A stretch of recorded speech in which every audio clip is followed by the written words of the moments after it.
In the glass towers of Manhattan, billionaires play games where millions vanish in seconds and lives disappear without questions. But when a single father working night shifts accidentally saves the wrong woman from a panic attack, he doesn't know he just became the only witness standing between a billion-dollar murder conspiracy and the most dangerous people in America.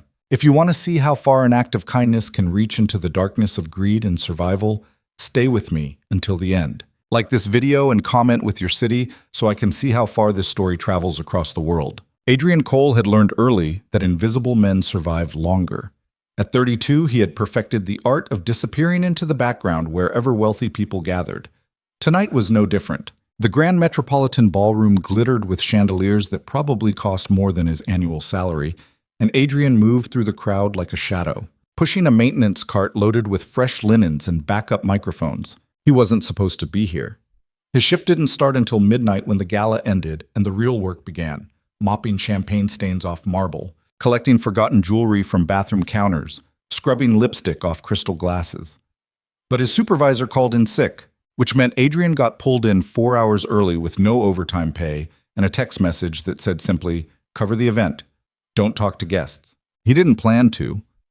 Talking to people like this, people who wore watches worth more than his daughter's entire education fund, only reminded him how far outside their world he lived. Adrian kept his head down, his maintenance uniform crisp but unremarkable, and focused on the one thing that mattered, getting home before Emma woke up.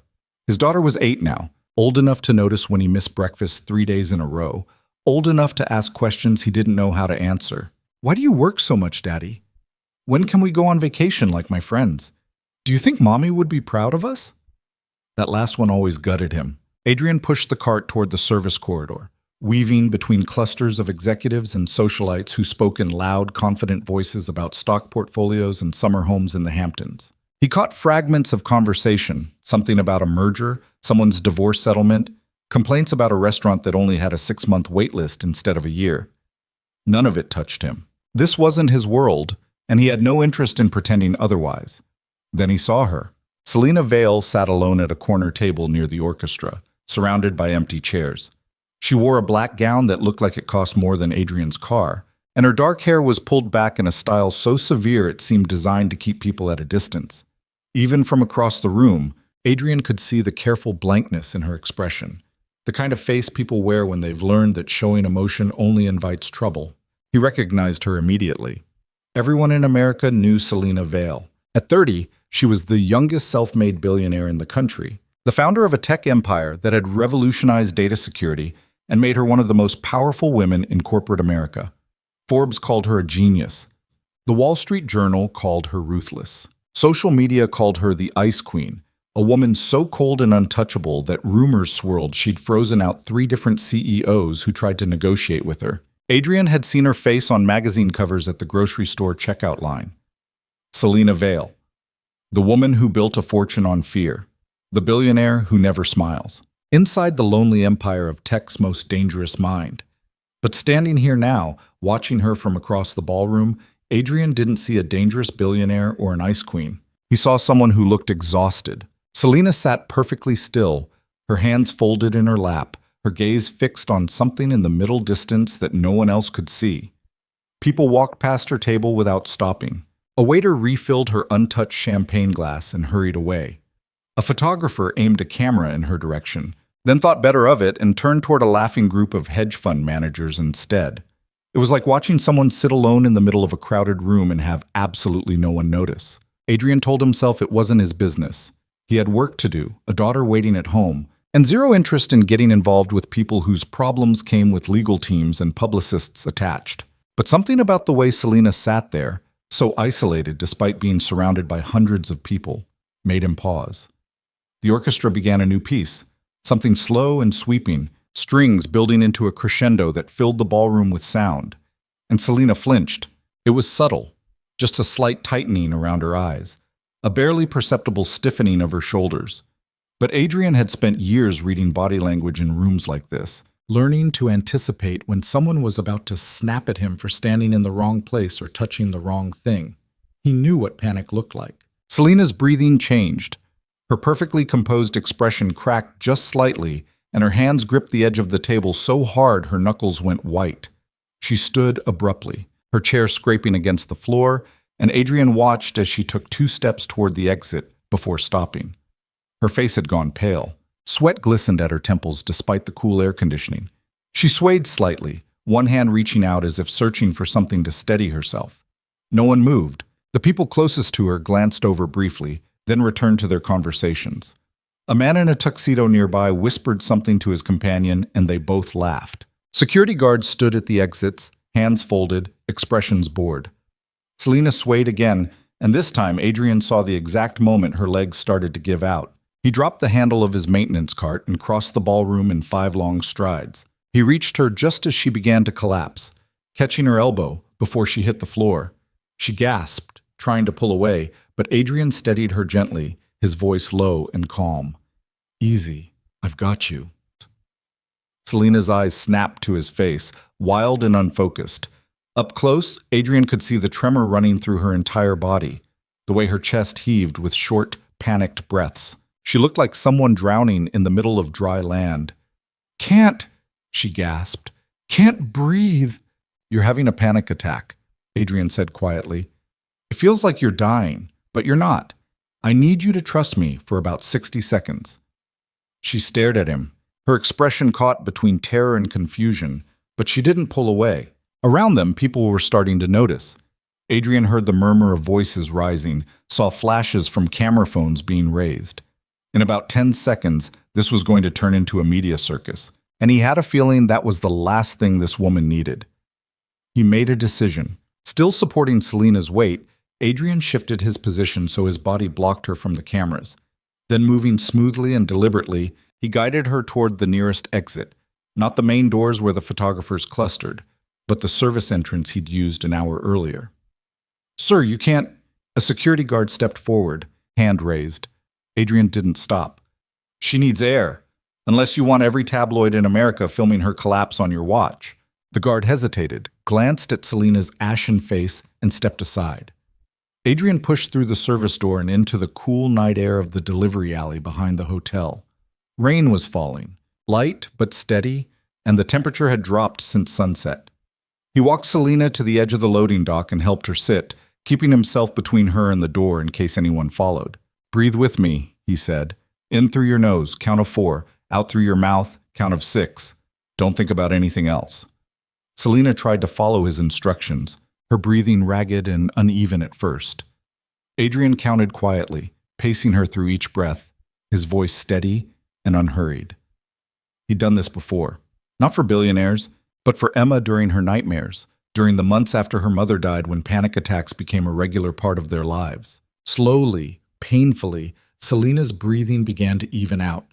The rain picked up, soaking through Adrian's uniform shirt, but he didn't move. He just kept counting, kept talking in that low, calm voice until Selena's hand stopped shaking and the color started returning to her face. Finally, she looked up at him. "You're getting wet," she said hoarsely. "I've been wetter." Selena let out a breath that might have been the ghost of a laugh. She wiped her face with the back of her hand, smearing mascara across her cheek, and for a moment she looked nothing like the Ice Queen of Wall Street. She just looked tired. "Thank you," she said quietly. Adrian shrugged. "You looked like you needed help. Most people wouldn't have noticed. Most people weren't looking." Wait. Something shifted in Selena's expression. She studied him with sudden intensity, as if really seeing him for the first time. Adrian felt uncomfortably exposed under that gaze, like she was pulling him apart piece by piece, cataloging everything she found. "What's your name?" she asked. "Adrian Cole." "Do you work here?" Maintenance supervisor. Night shift." Selena nodded slowly, still watching him. Rain plastered her hair to her skull and ruined her makeup, but she didn't seem to care. "You probably saved my reputation tonight, Adrian Cole. If the media had filmed that, they didn't, because you made sure they couldn't." She tilted her head slightly. Why? Adrian didn't know how to answer that. Because she looked like she needed someone to give a damn? Because he knew what it felt like to break down in public and have everyone pretend not to notice. Instead, he said, "I should get you back inside. People are probably looking for you." "They're always looking for me." Selena stood, steadier now, and smoothed down her ruined gown. But they never see me. Not really. There was something in her voice when she said it, a loneliness so deep and familiar that Adrian felt it echo in his own chest. Before he could respond, the service door banged open and 3 men in expensive suits burst into the alley. The one in front, tall, silver-haired, with the kind of face that looked good on corporate headshots, rushed toward Selina with an expression of carefully calibrated concern. "Ms. Vale, we've been looking everywhere for you. Are you all right?" Selina's entire demeanor changed in an instant. The vulnerability vanished, replaced by the cold, controlled mask Adrian had seen from across the ballroom. She straightened her spine, lifted her chin, and when she spoke, her voice was flat and professional. "I'm fine, Marcus." The man, Marcus, glanced at Adrian with barely concealed distaste. "Who is this?" "Someone who actually helped," Selina said coolly. "Unlike the security team, I pay 6 figures to stand around looking decorative." Marcus's jaw tightened, but he kept his tone smooth. "We should get you cleaned up before anyone sees you like this." The Bloomberg reporter has been asking questions. Let her ask. Selina turned back to Adrian. "What did you say your name was?" "Adrian Cole." "Full name, employee ID number, Adrian recited his information, confused. Selina pulled out her phone, somehow still dry despite the rain, and typed something quickly. "Ms. Vale?" Marcus said urgently. "We really should, I'll be there in a moment." Selina finished typing and looked at Adrian again. "You work nights?" "Midnight to 8. "Not anymore." She slipped her phone back into some hidden pocket in her gown. "Report to my office tomorrow at 9. Someone from HR will be in touch about your new position." Adrian blinked. "I'm sorry, what?" "You're fired from maintenance," Selina said calmly, "and hired as my personal security driver. I'm not qualified for, well, you're qualified to notice when someone needs help and actually provide it. That's more than I can say for anyone currently on my payroll." She glanced at Marcus. What? And Adrian saw something flash in her eyes that looked almost like challenge. "Unless you'd prefer to keep working nights?" Adrian thought about Emma, about the bills piling up on his kitchen table, the student loans he had never finished paying, the future he kept promising his daughter that always seemed just out of reach. He thought about the way Selina had looked sitting alone in that ballroom, surrounded by hundreds of people who couldn't be bothered to care. 9 a.m., he said. Selina nodded once, then turned and walked back toward the hotel with Marcus and the other suits flanking her like guards. At the door she paused and looked back over her shoulder. "Don't be late, Adrian Cole." Then she disappeared inside, leaving Adrian standing alone in the rain, wondering what the hell he'd just agreed to. Adrian didn't sleep. He sat at his kitchen table until dawn, staring at his phone and trying to figure out if the last 6 hours had actually happened. The apartment was quiet except for the hum of the refrigerator and the occasional sound of Emma shifting in her sleep down the hall. He'd called his supervisor at 3 a.m. to explain the situation. The conversation went about as well as expected. "You got fired?" "Technically, I quit. Or got promoted. I'm not sure which." "By Selina Vale." "Yes. The billionaire. That one. And you believed her." Adrian had paused at that. "Should I not have?" His supervisor had sighed deeply. "Cole, people like that don't just hire random maintenance guys to..." What did she say? "Personal security?" "Personal security driver. Whatever. They don't do that. This is probably some kind of test, or a mistake, or... I don't know. Maybe she was drunk and won't remember any of it tomorrow." But Adrian remembered the way Selina had looked at him in that alley, the absolute certainty in her voice when she'd given him instructions. Whatever else she was, Selina Vale hadn't been drunk. He spent the rest of the night Googling everything he could find about her. Most of it he already knew. Selina founded her company, Vanguard Technologies, at 23 with a data security algorithm that revolutionized how corporations protected sensitive information. Within 5 years, she'd built it into a billion-dollar empire. She was brilliant, ruthless, and famously private. No interviews unless absolutely necessary. No public relationships. No social media presence beyond the official company accounts. But the deeper Adrian dug, the more he found articles that felt less like business news and more like tragedy. 3 years ago, Selena had been engaged to Daniel Reeves, a venture capitalist who'd helped fund Vanguard's early expansion. They were supposed to get married in the fall. Instead, in July, Daniel's yacht exploded off the coast of Long Island during what was supposed to be a romantic weekend getaway. Daniel died instantly. Selena barely survived. The official investigation ruled it a gas leak, a tragic accident caused by faulty equipment and bad luck. But Adrian noticed something strange about the articles from that time. They all mentioned Selena's injuries, the weeks she spent in the hospital, the months of recovery. But none of them included photos of her during that period.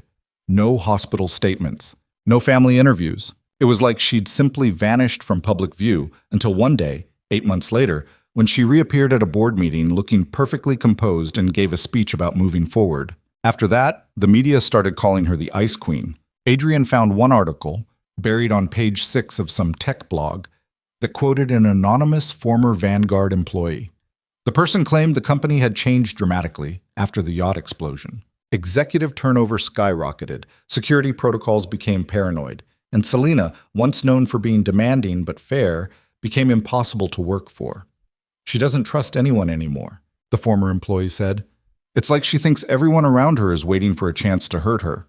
Adrian closed his laptop and sat in the dark, thinking. At 7 a.m., Emma shuffled into the kitchen wearing her favorite pajamas, the ones with cartoon dinosaurs that were getting too small, but she refused to give up. You're up early, she said, climbing into the chair across from him. Couldn't sleep. Bad dreams? Up by... Something like that.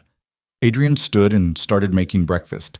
Scrambled eggs and toast, the same thing they ate most mornings because it was cheap and filling, and Emma didn't complain. How would you feel about me starting a new job? Emma perked up immediately. A good job? I think so. Better hours. Better pay. Does that mean you'll be home more? Adrian's chest tightened. Yeah, kiddo, it does. Emma grinned, and for a moment she looked so much like her mother that Adrian had to turn away and focus on the eggs before he lost his composure. Jessica had been gone for 3 years now. Cancer. Aggressive and merciless.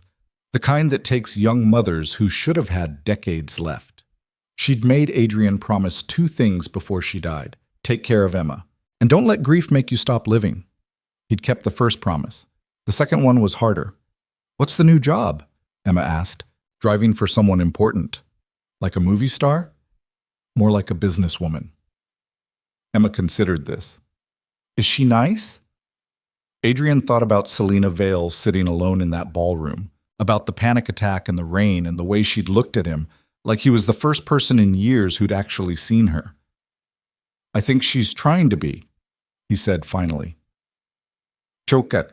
Vanguard Technologies occupied the top 15 floors of a glass tower in Midtown Manhattan. Adrian arrived at 8:30, dressed in the only suit he owned, a navy blue number he'd bought for Jessica's funeral and hadn't worn since, and tried not to feel completely out of his depth. The lobby was all marble and steel, with a reception desk that looked like it cost more than his entire apartment.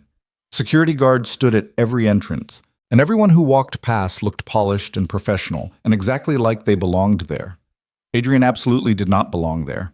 He approached the reception desk, where a woman with severe glasses looked up at him with the kind of expression that suggested she'd perfected the art of identifying people who didn't belong. Adrian Cole, he said, I'm supposed to report to Ms. Vale's office at 9.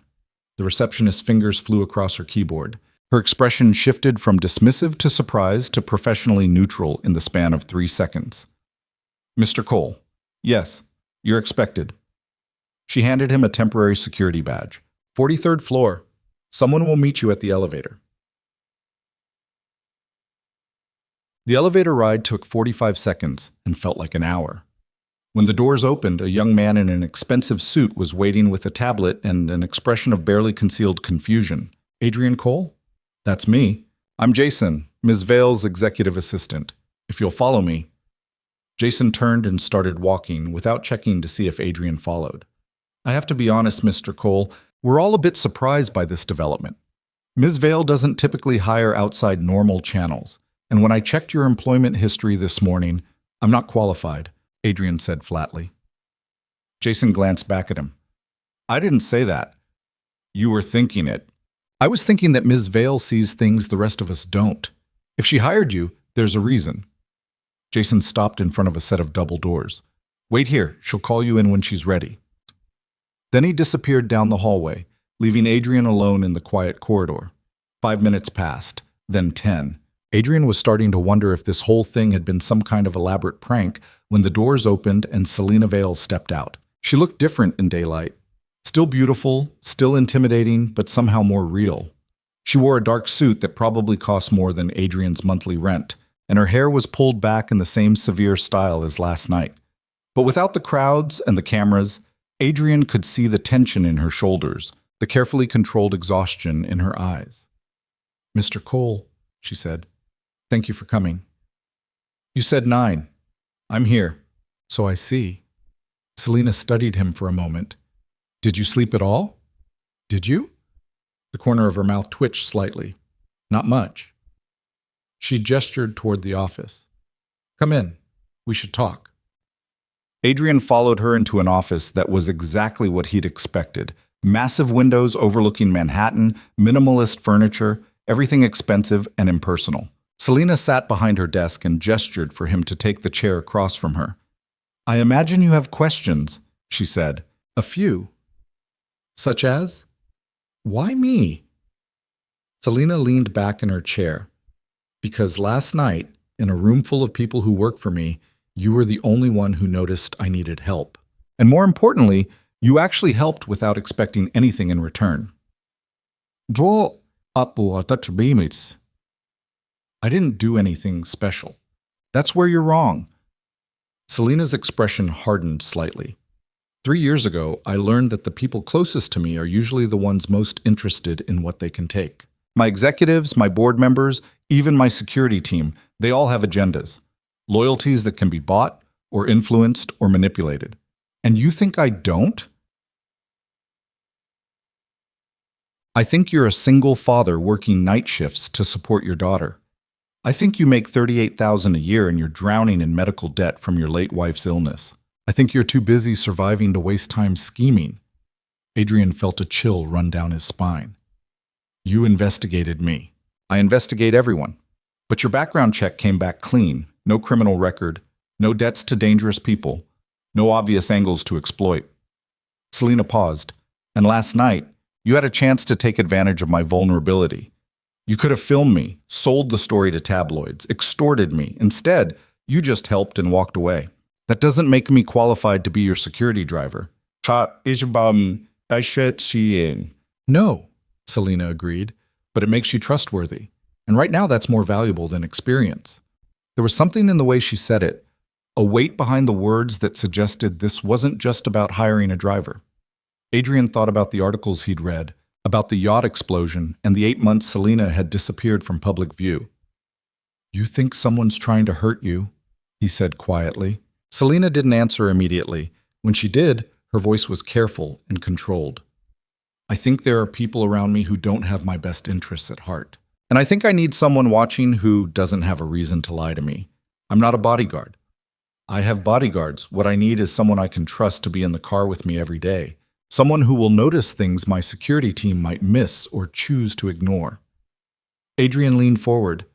Ms. Vale, Selena. Selena, I appreciate the offer, but I don't know anything about corporate security or executive protection. If you're in actual danger, then I need someone honest more than I need someone trained to ignore problems. Selena met his eyes. The job pays $90,000 a year plus benefits and full coverage for your daughter's insurance. You'll work standard business hours, occasional evenings.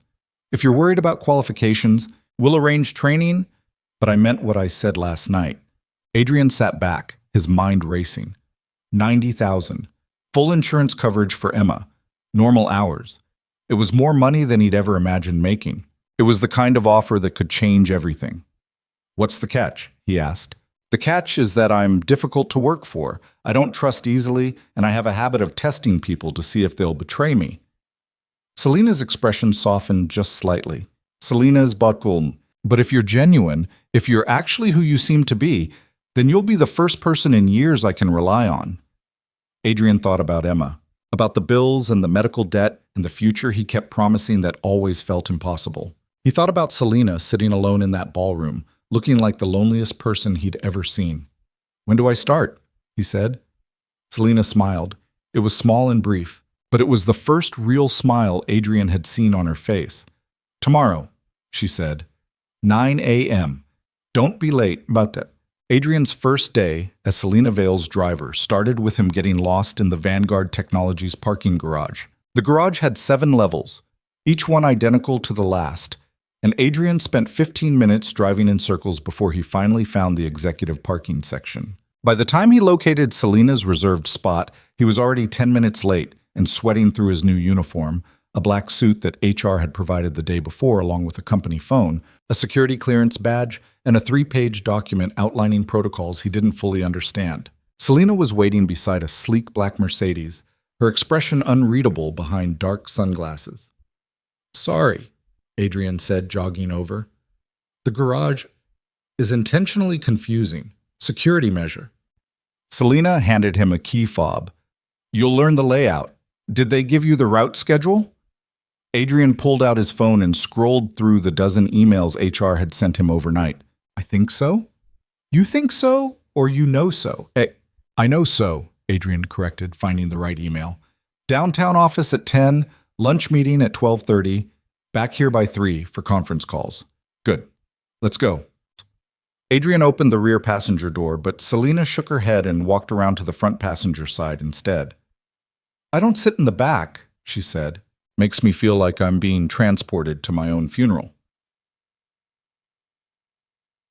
Adrian didn't know what to say to that, so he just got in the driver's seat and started the engine. The Mercedes purred to life with the kind of sound that suggested it cost more than most people's houses. They drove in silence for the first 10 minutes.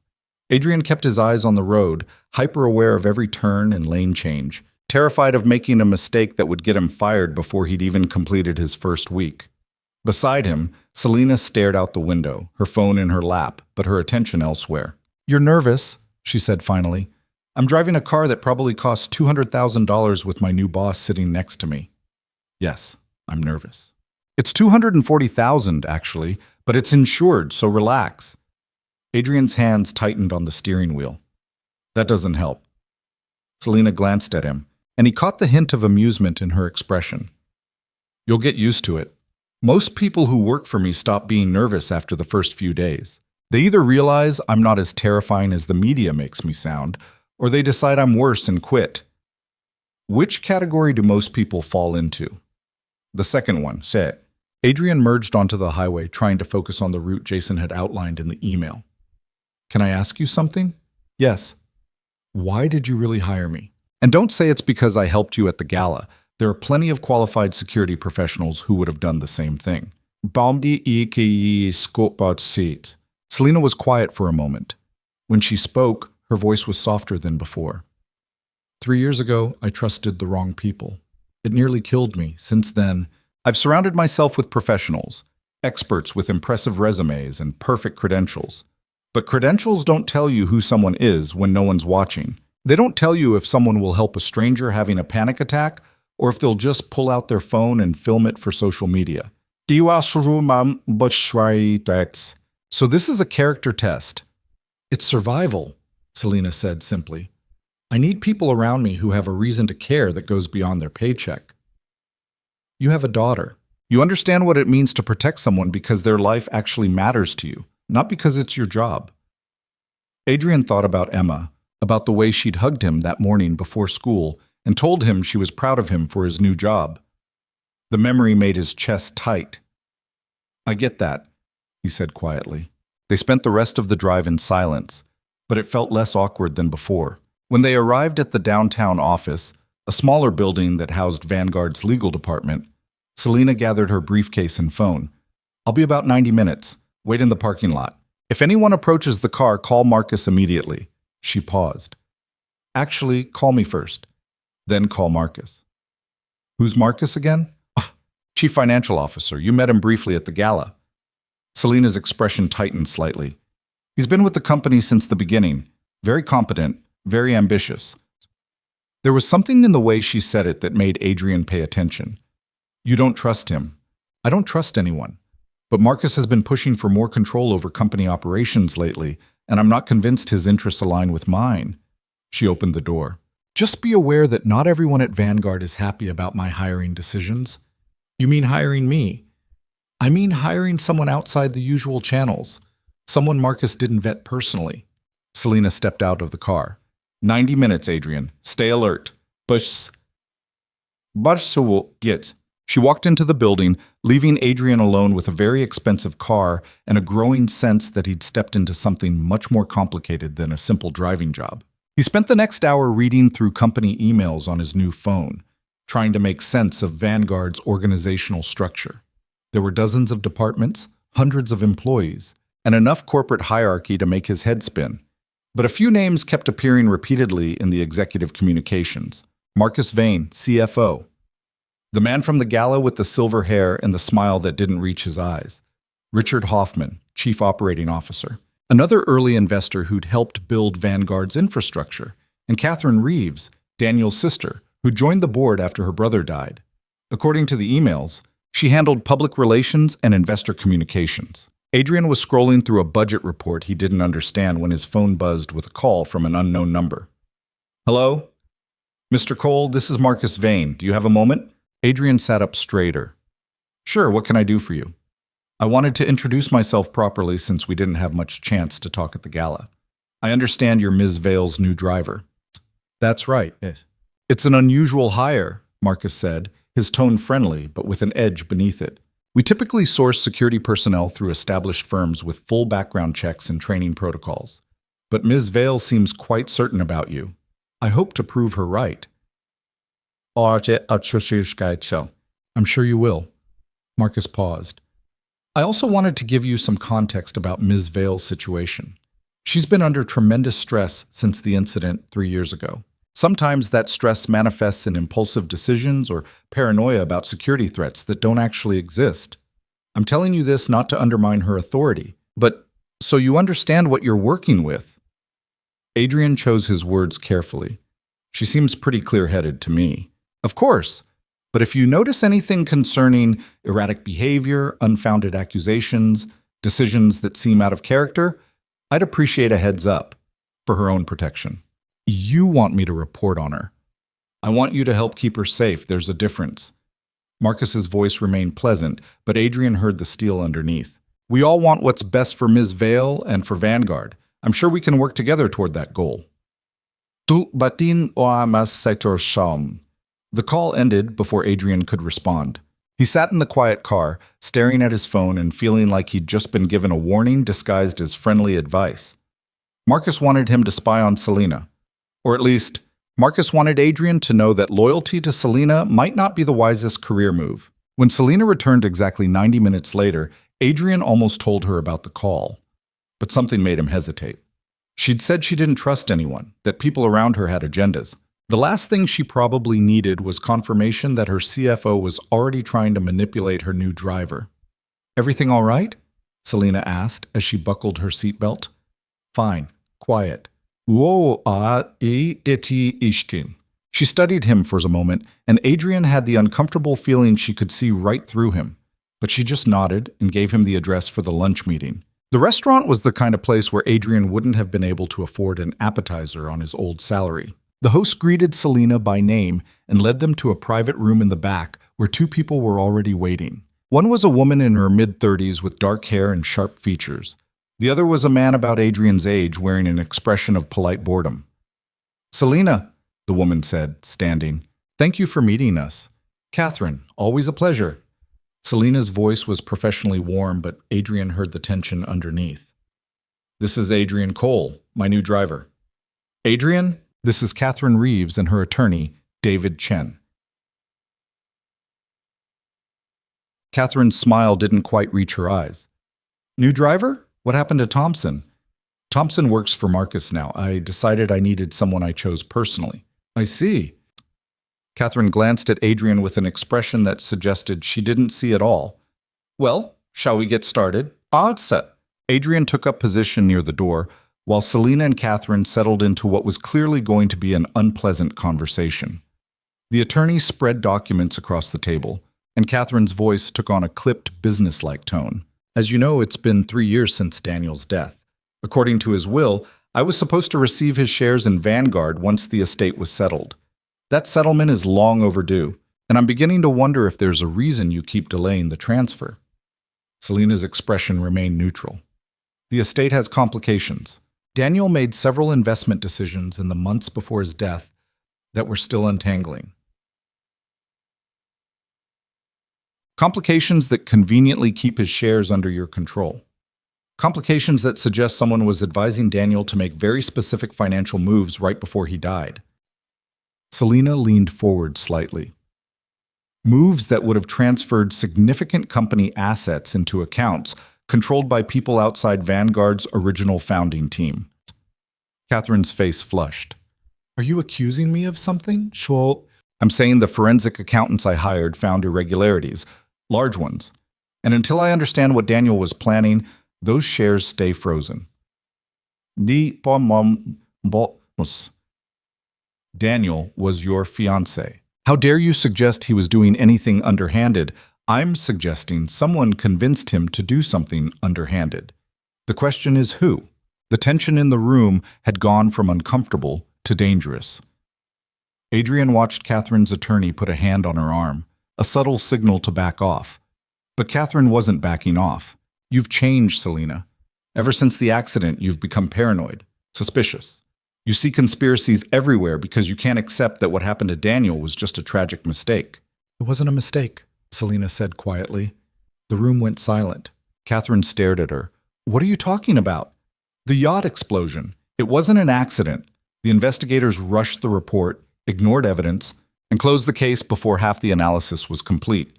Someone wanted it ruled an accident, and they made sure it was. That's insane. Is it? Daniel dies, you push for his shares, and suddenly there's a faction on my own board trying to force me out of operational control. Quite a coincidence. Catherine stood abruptly. I'm not listening to this. You've become unhinged, Selena, and when the rest of the board hears about these accusations, tell them whatever you want. But those shares aren't moving until I know what really happened on that yacht. Catherine grabbed her purse and stormed out with her attorney hurrying behind her. The door slammed hard enough to rattle the water glasses on the table. Adrian waited until the footsteps faded before speaking. That went well. Selena let out a breath that sounded like it had been trapped in her chest for hours. She's lying. About what? About not knowing what Daniel was doing. She's his sister. They were close. If he was making those kinds of financial moves, she knew. Selena stood and gathered her documents. But I can't prove it yet.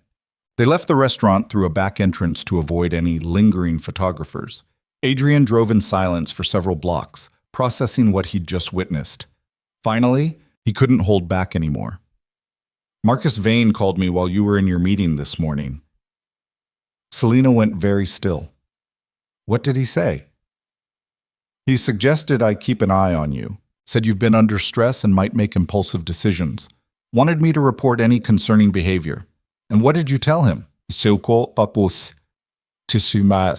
Nothing. I hung up. Selena turned to look at him fully. You didn't agree to his request? You hired me, not him. Adrian kept his eyes on the road. But I'm starting to understand why you don't trust anyone. Your CFO wants me to spy on you. Your former fiancé's sister is accusing you of paranoia. And apparently someone might have tried to kill you 3 years ago. This is a lot more complicated than driving a car. Yes, Selena said softly. It is. Do you want to quit? Adrian thought about it. He really did. This job was already more drama and danger than he'd signed up for, and every instinct told him to walk away before things got worse. But then he thought about Emma and the insurance that finally covered her asthma medication, and the way Selena had looked at him in that alley when she admitted she just needed someone she could trust. Not yet, he said. Something in Selena's expression shifted, not quite a smile, but close. Thank you. The rest of the afternoon passed in a blur of conference calls and meetings. Adrian waited in parking lots and lobbies, learning the rhythm of Selena's schedule and starting to recognize the key players in her corporate world.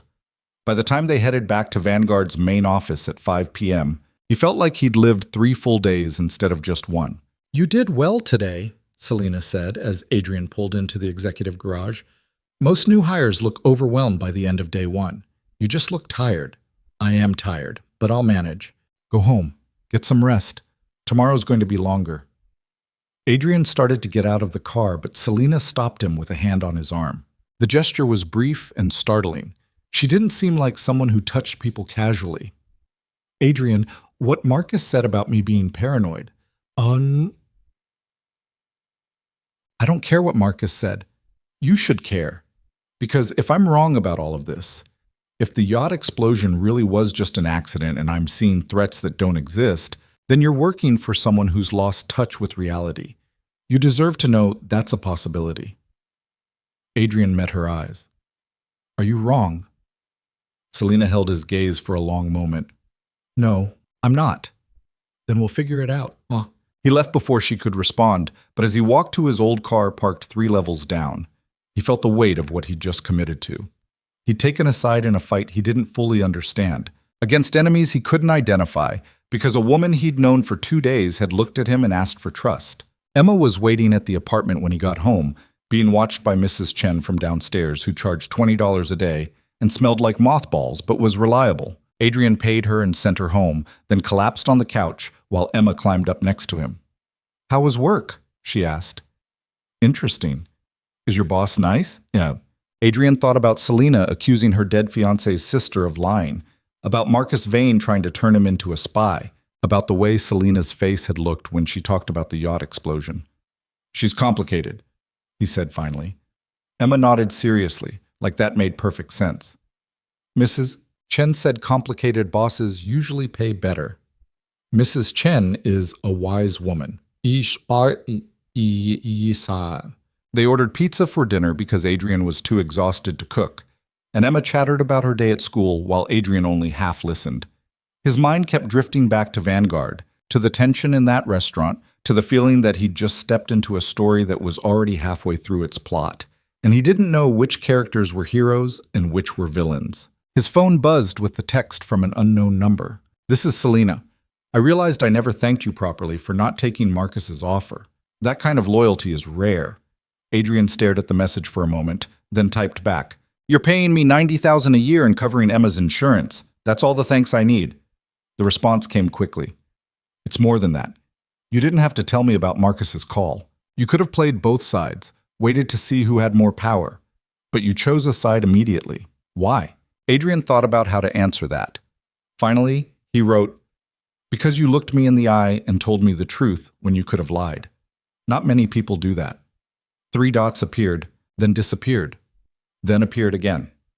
Finally, "Get some sleep, Adrian. Tomorrow we visit the harbor." Adrian frowned and texted back, "The harbor? Where Daniel's yacht exploded. It's time I went back." Adrian set down his phone and stared at the ceiling.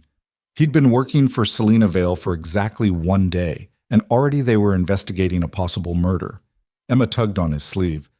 "Daddy? You look worried. Just thinking about work. Is everything okay?" Adrian pulled his daughter close and kissed the top of her head. "Yeah, kiddo, everything's fine." He wasn't sure if he was lying. The next morning, Adrian picked up Selena at 7 a.m. instead of 9. She was waiting in the garage wearing jeans and a simple jacket. The first time he'd seen her in anything other than business attire. She looked younger like this, and somehow more vulnerable. "Morning," she said, sliding into the passenger seat. "Morning. You sure about this?" "No, but I'm doing it anyway." They drove out to Long Island in silence. The harbor where Daniel's yacht had exploded was about an hour outside the city, a small marina that catered mostly to wealthy weekend sailors. Adrian had looked up the incident online the night before, reading through news articles and official reports until his eyes burned. The story was always the same. Faulty gas line, tragic accident, no evidence of foul play. But the more Adrian read, the more questions emerged. Why had the investigation closed so quickly? Why were there no witness statements from other boats in the area? Why had Selena been thrown clear of the explosion while Daniel died instantly? The marina was quiet when they arrived. A few boats bobbed in their slips, and an old man worked on a fishing net near the dock. Selena got out of the car slowly, her eyes fixed on the water. "It was slip 17, she said quietly. "That one there, Adrian followed her gaze to an empty slip near the end of the dock. Nothing marked it as the site of a tragedy, just empty space and dark water. They walked down the dock together. Selena's hands were shaking slightly, and Adrian noticed she kept touching a ring on her right hand, twisting it back and forth like a nervous habit. "Tell me what you remember," Adrian said gently. Selena stopped at slip 17 and stared down at the water. We'd been planning to get away for a weekend, just the two of us. Daniel had been stressed about work, said there were things happening at Vanguard that worried him. He wanted to talk somewhere private. What things? I don't know. He kept saying he'd explain everything once we were alone, away from the office. Selena's voice wavered slightly. We were supposed to leave Friday evening, but Daniel got held up in a meeting, so we didn't leave until Saturday morning. He seemed nervous, kept checking his phone. Do you remember the meeting? Who it was with? Marcus and Richard Hoffman. Selena wrapped her arms around herself. They were in Daniel's office for 3 hours. When he came out, he looked shaken. I asked what was wrong, but he said we'd talk on the boat. Adrian filed that information away. What happened when you got here? We boarded around 11. Daniel went below deck to check something while I prepped the lines. Then I heard him call my name. He sounded scared. Selena's breath caught. I started down the steps, and that's when the explosion happened. I remember heat and noise, and then flying backward into the water. When I woke up, I was in the hospital. Daniel was gone. The report said you were thrown clear by the blast. I was lucky. Selena's voice was hollow, or someone wanted me to survive. Adrian turned that over in his mind. You think someone placed the explosion carefully, made sure you'd be on deck when it went off. I think whoever did this wanted Daniel dead but needed me alive. Because killing me would have triggered investigations they couldn't control. Board transitions, securities reviews, all of it. Selena finally looked at him. But if it looked like an accident, if I survived traumatized and compliant, they could keep me in place while they consolidated power. That's why you disappeared for 8 months. I was recovering, or that's what they told everyone. Selena's expression hardened. But really, I was heavily medicated and completely isolated. Marcus and Richard convinced my doctors I was too fragile for visitors or business decisions. By the time I was clear-headed enough to fight back, they'd restructured half the company. Adrian felt a chill that had nothing to do with the morning air. That's not recovery. That's a coup. Yes. Selena turns away from the water. And I've spent the last 2 years trying to undo it. But they're careful. Nothing overtly illegal, just a slow, steady transfer of control that looks legitimate on paper. What about the police? The investigators. I tried reporting my suspicions. They reviewed the case and found nothing, said I was traumatized and looking for someone to blame. Selena laughed bitterly. Maybe they're right. Maybe I am just paranoid. Or maybe someone paid them to look the other way. They walked back to the car in silence. Adrian's mind was racing, trying to piece together a conspiracy that felt bigger than corporate backstabbing. This was murder, manipulation, a 3-year cover-up that involved executives, investigators, and possibly Selena's own doctors. And somehow, he'd stumbled into the middle of it. As they drove back toward Manhattan, Adrian's phone rang. Emma's school. Mr. Cole? This is Principal Martinez. I'm calling because Emma wasn't feeling well this morning. She's in the nurse's office complaining of chest tightness. We think it might be her asthma. Adrian's stomach dropped. I'll be there in 30 minutes. He hung up and immediately started calculating. 30 minutes to the school, probably longer in traffic.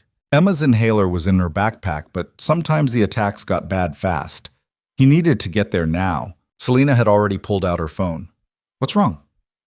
Emma's having an asthma attack. I need to get to her school. Where? Brooklyn, PS 147. PS. Selena made a call. Jason, I need a car sent to PS 147 in Brooklyn immediately. Have them wait for Mr. Cole. She paused. No, now. I don't care what meeting I'm supposed to be in. She hung up and looked at Adrian. There'll be a car waiting when you arrive. Driver will take you and Emma wherever you need to go. Medical appointments, home, wherever. I can't just leave you. Yes, you can. Your daughter needs you. Adrian's throat tightened. Thank you. Drive fast. I'll be fine. Adrian drove fast. He dropped Selena at Vanguard's lobby with promises to check in later, then broke half the traffic laws in New York getting to Emma's school. The car Selena had sent was already waiting, a town car with a professional driver who took over without questions. Emma was in the nurse's office, pale and struggling to breathe. Adrian wrapped her in his arms and helped her use her inhaler, counting breaths the way they'd practiced 100 times. Slowly, painfully, her breathing eased. "I'm sorry, Daddy," she whispered. "Don't apologize. Never apologize for this." They went home instead of the hospital. Emma insisted she felt better, and Adrian could tell the worst had passed. But the scare had rattled him. Reminders that his daughter's health could turn dangerous in minutes. That one bad attack could end with an ambulance ride he couldn't afford, except he could afford it now. Thanks to Selena. His phone buzzed with a text. "Is Emma all right?" "She's okay. Resting now. Good. Take the rest of the day. I'll see you tomorrow." Adrian sat on the couch with Emma curled against him, half asleep from the medication in her inhaler. His phone buzzed again, this time with an email from Vanguard's HR department. Subject line, "Insurance confirmation." He opened it. Emma's full medical coverage had been activated that morning. No waiting period, no exclusions for pre-existing conditions. Everything covered. Adrian closed his eyes and felt something break loose in his chest. For 3 years, he'd been terrified of Emma's asthma attacks. Not because he couldn't handle them, but because he couldn't afford what would happen if one turned serious. Every breath she struggled for was another reminder that he was one emergency room visit away from bankruptcy. Now that fear was gone, he texted Selena, "Thank you for everything." The response came quickly. "You're welcome. Take care of her." Emma stirred and looked up at him. "Was that your boss?" "Yeah. She's nice." Adrian thought about everything he'd learned in the last 2 days. The conspiracy theories, the paranoia, the dead fiancé, and corporate intrigue. Selena Vale was a lot of things, but nice wasn't the word most people would use. But she'd sent a car for his daughter without hesitating. She'd activated insurance coverage immediately. She'd told him to take the day off because family mattered more than work. Maybe nice was exactly the right word. "Yeah," Adrian said softly. "She is." Adrian returned to work the next morning feeling like he'd aged 10 years overnight. Emma had slept poorly, waking up twice with nightmares about not being able to breathe, and by the time Adrian dropped her at school, she'd made him promise 3 times that he'd answer his phone if the nurse called. "I will, kiddo. I promise. Even if you're busy, even if the president calls me personally, you come first." Emma had hugged him so tightly it hurt, then reluctantly let him go. Now, pulling into Vanguard's executive garage at 8:45, Adrian felt the familiar knot of anxiety returning to his chest. He'd spent yesterday afternoon reading everything he could find about corporate fraud and conspiracy theories, trying to understand what kind of world he'd stumbled into. The more he learned, the less safe he felt. Selena was waiting by the Mercedes, holding 2 coffee cups from the expensive place down the street that charged $8 for what was essentially caffeine and foam. "You look terrible," she said, handing him one. "Thanks. You really know how to make a guy feel good about himself." "I'm serious. Did you sleep?" "Not much. Emma had a rough night." Selena's expression softened. "Is she all right now?" "She will be. Just scared." Adrian took a sip of coffee and nearly groaned. Whatever was in this cup was worth every penny of those $8. "Where are we headed today?" "Nowhere. We're staying in the office." Selena walked around to the passenger side. "I have something to show you." "But, Goat." They didn't go to Selena's office. Instead, she led Adrian through a series of corridors he'd never seen before, using her security badge to unlock doors that required executive clearance. Finally, they reached a small conference room tucked away in a corner of the 43rd floor. The room was empty except for a table, 4 chairs, and a laptop connected to a large monitor on the wall. "Close the door," Selena said. Adrian did. "What is this?" "It's somewhere we can talk without being recorded. I sweep it for bugs every morning." She opened the laptop and pulled up a folder containing dozens of files. "For the last 18 months, I've been conducting my own investigation into the yacht explosion. quietly. Using resources Marcus and Richard don't know about. Why are you showing me this? Because yesterday proved I can trust you, and because I need help. Selena clicked on a file, and the monitor filled with financial documents. These are Daniel's bank statements from the 3 months before he died. Notice anything? Adrian studied the screen, numbers and transactions that meant nothing to him at first glance. Then he saw it, a pattern of large deposits from sources he didn't recognize, followed by immediate transfers to offshore accounts. He was moving money, Adrian said. A lot of money, almost $40 million over 12 weeks. Selena pulled up another file. These are the account destinations, all registered to shell corporations in the Cayman Islands, untraceable. You think someone convinced him to embezzle from Vanguard? I think someone convinced him he was protecting the company's assets. Daniel wasn't a thief, Adrian. He was careful and honest, and he loved this company almost as much as I did. Selena's voice wavered slightly. But in the months before he died, he became paranoid. He kept saying there were problems with the board, that people were planning something. He wouldn't tell me details because he said the less I knew, the safer I'd be. And then the boat exploded. And then the boat exploded. Selena closed the file. The official investigation never found these transactions. The forensic accountants I hired did, but only after I specifically told them where to look. Someone went to great lengths to hide this paper trail. Adrian leaned back in his chair, trying to process. You think Daniel discovered the fraud, and they killed him to keep him quiet? I think Daniel was part of the fraud without realizing it. I think someone fed him false information, convinced him he was moving money to protect the company, and then eliminated him before he figured out the truth. Selena met Adrian's eyes. And I think that same person has been running Vanguard from the shadows ever since. Marcus. Probably.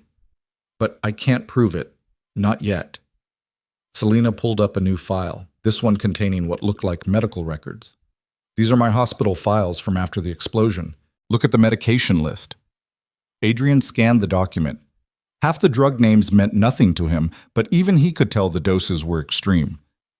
This is a lot of sedatives, enough to keep me essentially unconscious for 3 months. And when they finally reduced the doses, I was on antipsychotics that aren't typically prescribed for trauma recovery. Selena's hands clenched on the table. My attending physician was Dr. Robert Marsh. He retired 6 months after I was released from his care. Moved to the Bahamas. Bought a house worth $3 million. Someone paid him to keep you medicated. Someone paid him to keep me compliant. By the time I was clear-headed enough to ask questions, 8 months had passed. Marcus and Richard had restructured the executive team, installed their own people in key positions, and convinced the board that I needed to take a step back from operational control. Adrian's phone buzzed. A text from an unknown number. Mr. Cole? This is Richard Hoffman. I'd like to schedule a meeting with you at your earliest convenience. There are some concerns about Ms. Vale's recent behavior that we need to discuss. He showed Selena the message. She read it and laughed, but there was no humor in the sound. They're moving faster than I expected. What should I tell him? Boss. Shen. Tell him you're busy. Tell him anything, but don't meet with him alone. Selena stood and paced the small room. They know I brought you to the harbor yesterday. Someone must have seen us or followed us. Now they're trying to get ahead of whatever I might have told you. Should I be worried? Yes, but not for yourself. They won't hurt you. That would be too obvious. But they might try to hurt Emma. Adrian's blood went cold. What? I'm sorry. I should have warned you sooner. Selena stopped pacing and faced him. 3 years ago, I had a personal assistant named Claire Summers.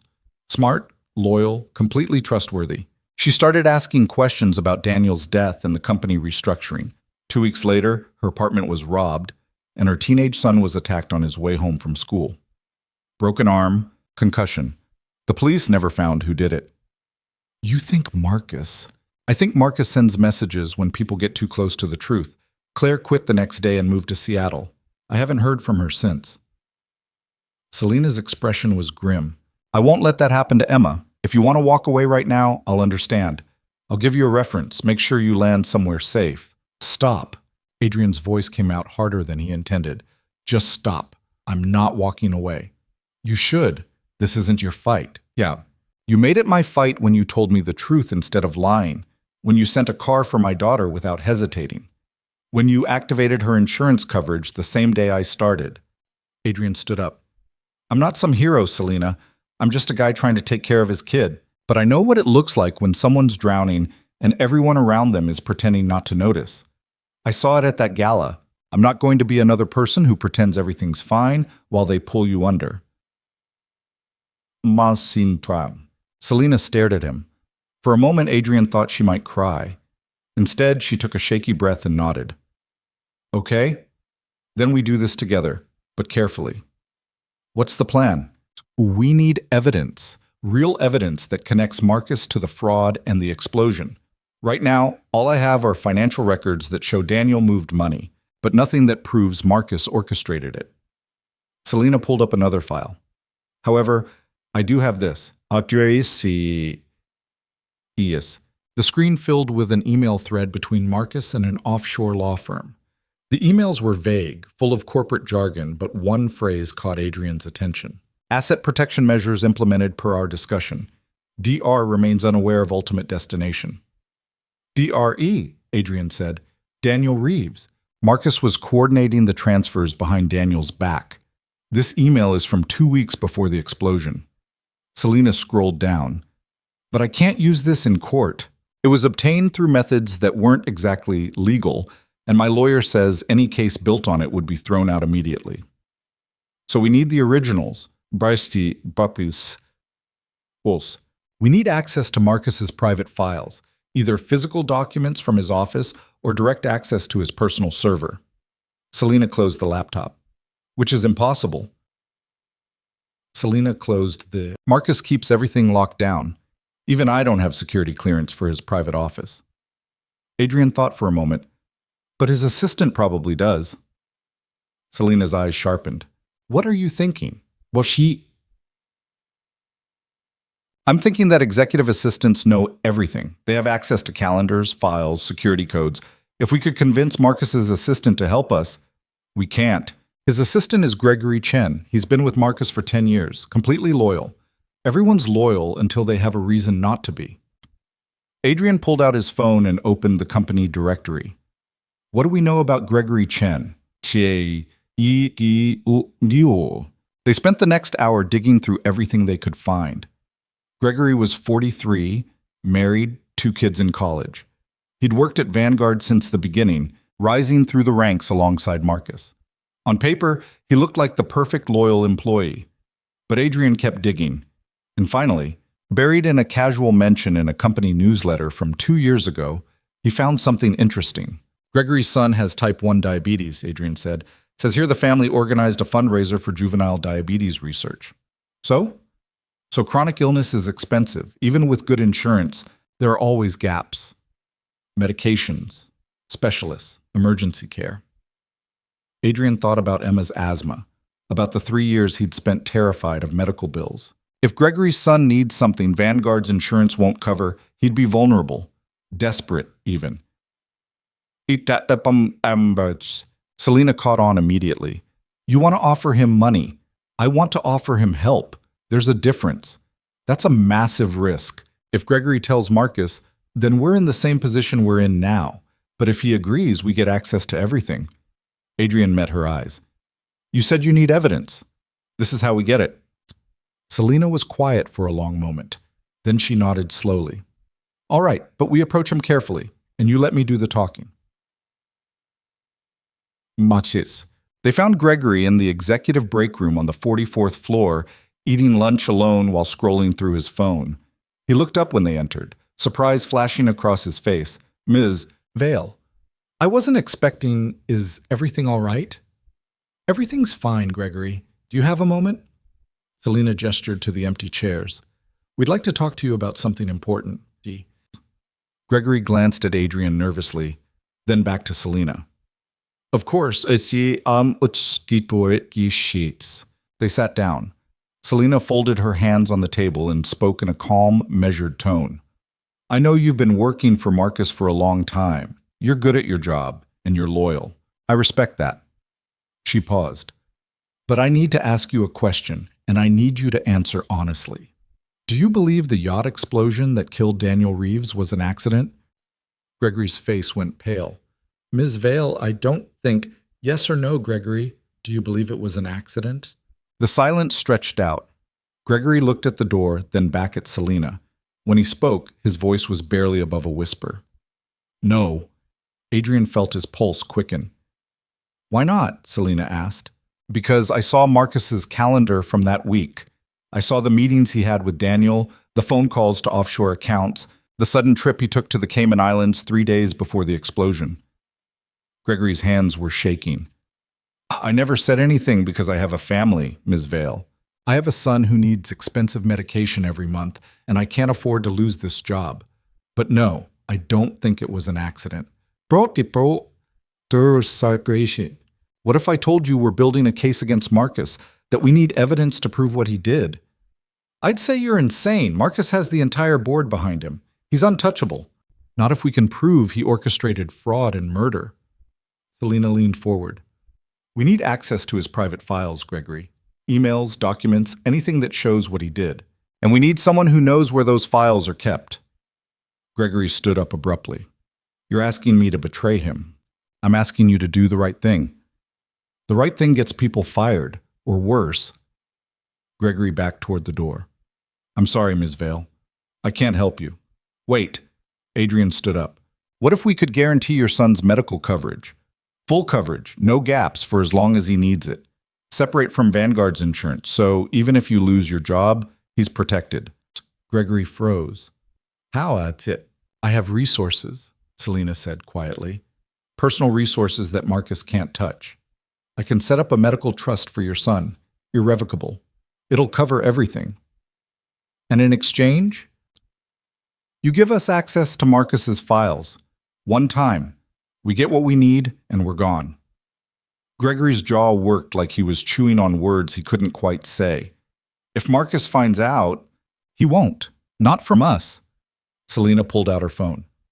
I can have the trust paperwork drawn up by this afternoon. Your son will be covered regardless of what happens next. All I need is your word that you'll help us. Adrian watched Gregory's face, saw the war playing out behind his eyes. Loyalty versus desperation. Fear versus hope. Finally, Gregory sat back down. When? He said hoarsely. Tonight, after hours. Can you get us into Marcus's office? Shit. He has a private server in there, biometric lock. I can't access it. But you know the security codes for his office door? Yes. Then we'll handle the rest. Selena extended her hand. Do we have a deal? Gregory stared at her hand for a long moment. Then, slowly, he shook it. We have a deal. The rest of the day passed in a blur. Selena made calls to lawyers and financial advisors, setting up the medical trust for Gregory's son with a speed that suggested she'd done this kind of thing before. Adrian drove her to 3 different meetings, all the while feeling like he was walking a tightrope over a canyon he couldn't see the bottom of. By 7 p.m., most of Vanguard's employees had gone home. The 43rd floor was quiet, except for the hum of ventilation systems, and the occasional sound of a cleaning crew working in the distance. Gregory met them in the empty hallway outside Marcus's office. He looked like he might throw up. Last chance to back out, he said. We're not backing out. Selena handed him a folder. The trust documents. Already filed and notarized. Your son is covered. Gregory opened the folder with shaking hands, scanned the documents, and let out a breath that sounded like relief and terror mixed together. Okay, let's do this before I lose my nerve. He used his security badge to unlock Marcus's office door. The room was exactly what Adrian expected. Massive desk, expensive artwork, windows overlooking Manhattan. Everything carefully arranged to project power and success. The server is behind that panel, Gregory said, pointing to what looked like a decorative wall section. Biometric lock. It needs Marcus's fingerprint and retinal scan. Which we obviously don't have, Adrian said. Selena pulled out her phone and made a call. We're in. How long do you need? Adrian couldn't hear the response, but Selena nodded. 15 minutes. We can do that. As she hung up and looked at Adrian. I hired a data specialist, former NSA. He's going to walk us through bypassing the biometric lock remotely using some kind of tech I don't understand, but he needs time to set up. How do we wait. So they waited. Adrian stood by the door, watching the hallway for any sign of security or late working employees. Gregory paced nervously. Selena sat at Marcus's desk and stared at the hidden panel like she could open it through sheer force of will. 10 minutes in, Adrian's phone buzzed. A text from Emma's school friend's mom asking if Emma could come over for a playdate this weekend. Normal life, intruding on this insane moment. He typed back a quick yes and tried to ignore the surreal contrast. Finally, Selena's phone rang. She answered, listened, and nodded. We're ready. Following the specialist's instructions, they opened the wall panel to reveal a sophisticated server setup. Selena held her phone up so the specialist could see, and he guided them through a process that involved connecting a small device to the server's external port and running software that Adrian didn't understand. This is going to trigger some alarms, the specialist said through the phone's speaker. You'll have maybe 5 minutes before security responds. Copy everything you can in that time. Understood. The software finished loading. The server unlocked with a soft beep that sounded impossibly loud in the quiet office. Selena plugged in an external hard drive and started copying files. Adrian watched the progress bar crawl across the screen, each percentage point feeling like an hour. Gregory stood frozen by the door, his face white. 3 minutes passed. 4. Then Adrian heard footsteps in the hallway. Someone's coming, he hissed. How close? Selena didn't look up from the screen. 30 seconds. I need 2 minutes. We don't have 2 minutes. The footsteps got closer. Adrian could hear voices now, security guards doing their rounds. In about 15 seconds, they'd be at Marcus's office door, and there was no way to explain why they were here. Gregory made a decision. He stepped into the hallway and pulled the office door shut behind him. Evening, guys, they heard him say, voice falsely cheerful. Burning the midnight oil? Mr. Chen, working late. Forgot my phone in Mr. Vane's office earlier, just grabbing it now. Need any help? Nah, I got it. Hey, before you go, there was a weird smell near the break room on 42, like something electrical burning. Might want to check it out. The guards muttered something about calling maintenance, and their footsteps retreated down the hallway. Adrian let out a breath he didn't know he'd been holding. Beside him, Selena yanked the hard drive free as the copy completed. Got it, They scrambled to close the panel and reset everything to how it looked before. Gregory slipped back into the office, his face slick with sweat. We need to leave, now. They left, walking quickly but not running, trying to look casual despite the adrenaline screaming through Adrian's veins. They took the stairs instead of the elevator, all the way down to the parking garage, and didn't speak until they were safely in Adrian's car. That was insane, Gregory said from the back seat. That was the most insane thing I've ever done. You did great, Selena said. Thank you. What happens now? Now I go through these files and find something concrete enough to destroy Marcus Vane's career. Selena clutched the hard drive like it was made of gold. And you go home to your family and pretend this never happened. Adrian drove Gregory to his car on the street level, then pulled back into the executive garage. He and Selena sat in the quiet vehicle for a moment, neither of them moving. We really just did that, Adrian said. We really just did that. Think it was enough? I hope so, because if these files don't have what we need, I don't have a backup plan.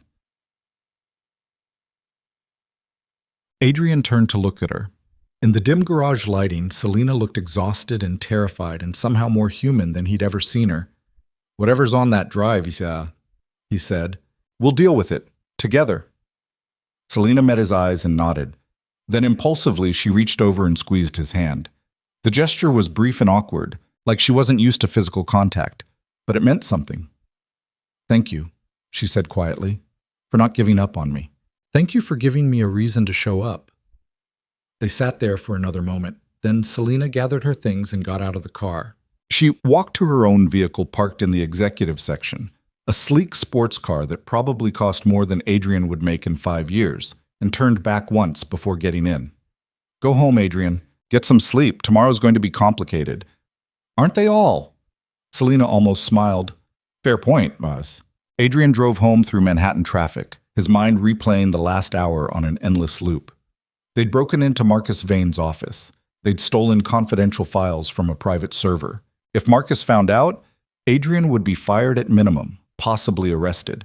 But they'd also potentially just gotten the evidence they needed to prove a billionaire had committed fraud and murder. Emma was asleep when he got home, and Mrs. Chen was watching a home improvement show on the couch.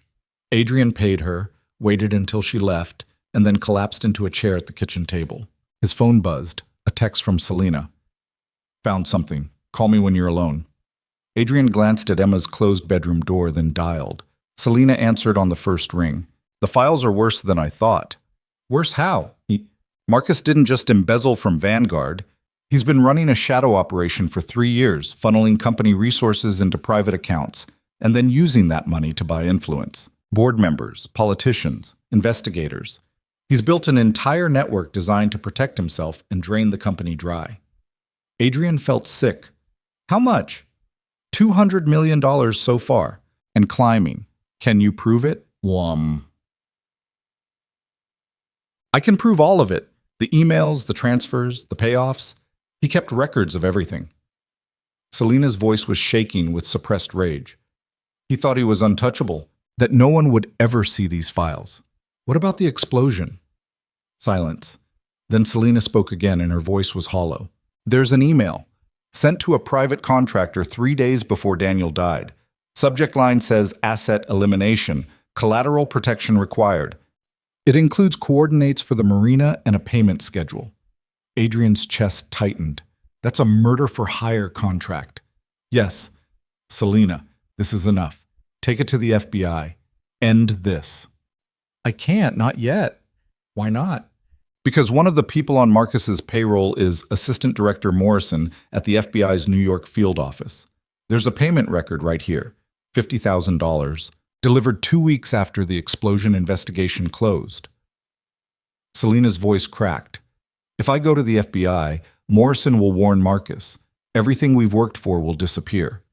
Adrian stood up and paced his tiny kitchen. Then who do we go to? Brush from T. I don't know. I need time to figure out who we can trust, who's clean. But Adrian, we have him. We finally have him. And he's going to know something's wrong as soon as he checks his server access logs. I know, which means we have maybe 24 hours before this turns into open warfare. Selina took a shaky breath. I need you to do something for me. What? Keep Emma home from school tomorrow. Don't tell anyone where you are. Just stay somewhere safe until I call you. It is some man. Adrian's blood went cold. You think Marcus will come after her? I think Marcus will do whatever it takes to protect himself. And hurting your daughter would be an effective way to make you back down. Selina paused. I'm not going to let that happen, but I need you both somewhere he can't find you. Where? I'll text you an address. It's a safe house I keep for emergencies. No one knows about it except me and my lawyer. You'll be protected there. Bosses. Adrian looked at Emma's bedroom door again. His daughter was 8 years old. She should be worried about homework and playground drama, not hiding from corporate killers.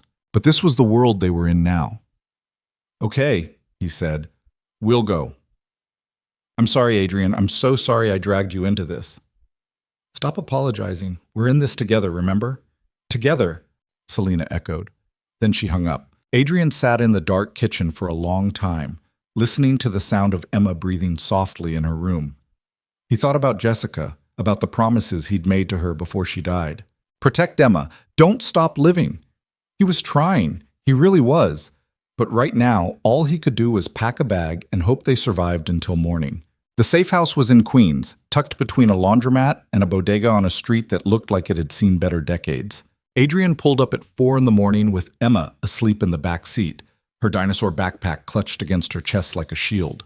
He told her they were going on an adventure, a surprise trip.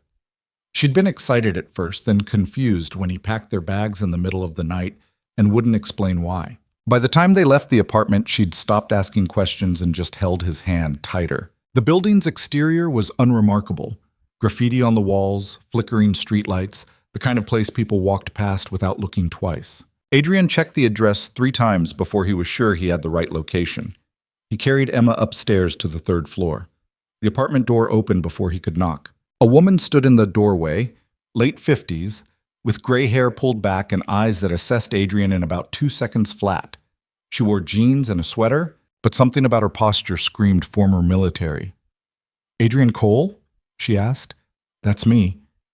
"I'm Helen. Selena sent me. Come in." The apartment inside was nothing like the building suggested. Clean, modern furniture. Security cameras visible in every corner. Reinforced door locks.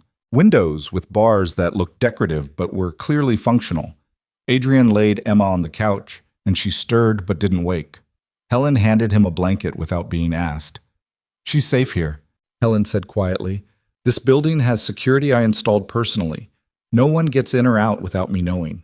"Who are you?" "Marquis. Someone who owes Selena Vale more than I can repay. She helped my daughter when no one else would." Helen gestured to the kitchen. "Coffee?" They sat at the small kitchen table while Emma slept.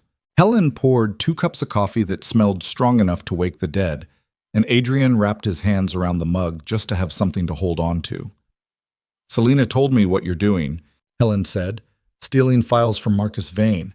That's either very brave or very stupid. Probably both." "Probably." Helen took a sip of her coffee. "I worked private security for 20 years. Corporate protection, executive bodyguard work. I've seen people like Marcus Vane before. They don't fight fair and they don't leave loose ends. Is that supposed to make me feel better? It's supposed to make you careful. You have a daughter. That makes you vulnerable, and Marcus will know that by now." Adrian's stomach twisted. "Has he tried anything yet?"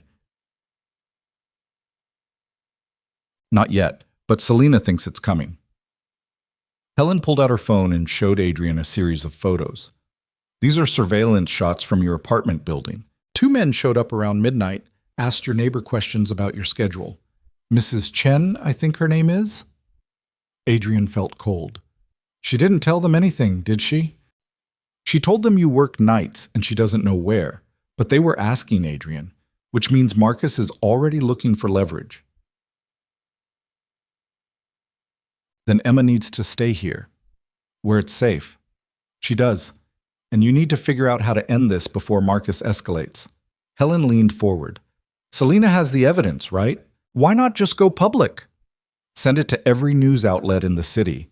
Make it too big to bury. Because half the people who should be investigating this are on Marcus's payroll, including someone at the FBI."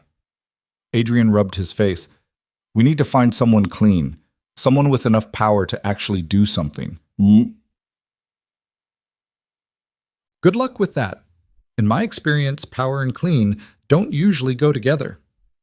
They sat in silence for a while. Emma shifted on the couch, and Adrian went over to adjust her blanket. She looked so small and fragile lying there, completely unaware that her father had dragged her into the middle of a conspiracy that could get them both killed.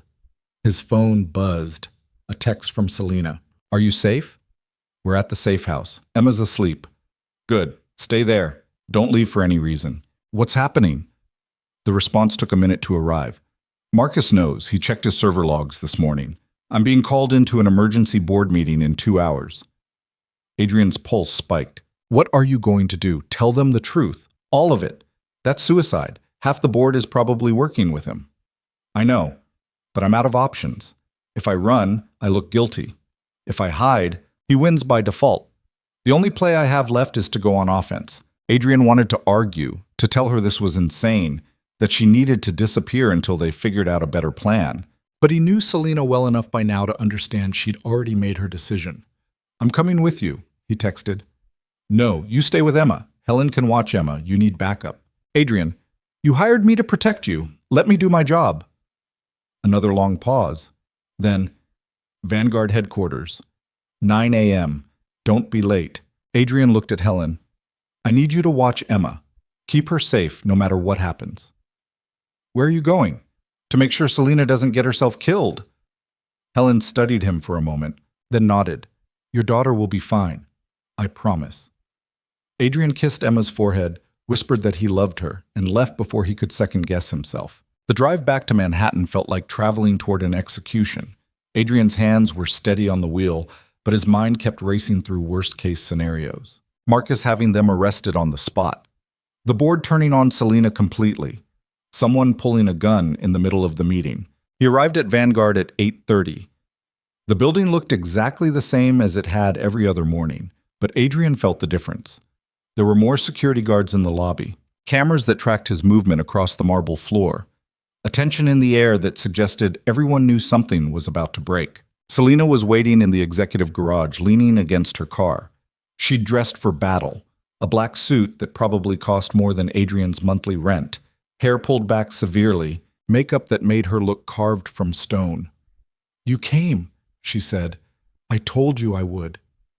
"I know, but I gave you an out and you didn't take it. That makes you either loyal or insane." "Can it be both?" Selena almost smiled. "Come on, we're going to be late." They rode the elevator to the executive floor in silence.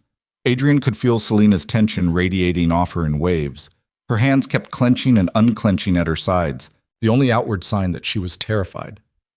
"Whatever happens in there," she said as the elevator climbed, "don't intervene unless I ask you to. The board will eat you alive if you try to speak without authority. I'm not here to speak. I'm here to make sure you walk back out." The elevator doors opened. Jason was waiting, looking pale and stressed. "They're already inside," he said. "All 12 board members. Marcus called them in early." "Of course he did." Selena straightened her jacket. "Is the legal team ready?" "Ms. Chen is standing by with the files you sent her. She says—" Jason glanced at Adrian nervously. "She says this is either going to change everything or get you removed from the company entirely." "Those are the stakes." Selena took a breath. "Let's go." The boardroom was everything Adrian expected from a billion-dollar corporation. Enormous table, leather chairs, floor-to-ceiling windows overlooking Manhattan. 12 people sat around the table, most of them older, all of them wearing expressions that ranged from concern to hostile. Marcus Vane sat at the far end, perfectly composed, silver hair immaculate. He smiled when Selena walked in. "Selena, thank you for joining us on such short notice. I wasn't aware I had a choice." "We all have choices. That's actually what we're here to discuss." Marcus gestured to an empty chair. "Please, sit."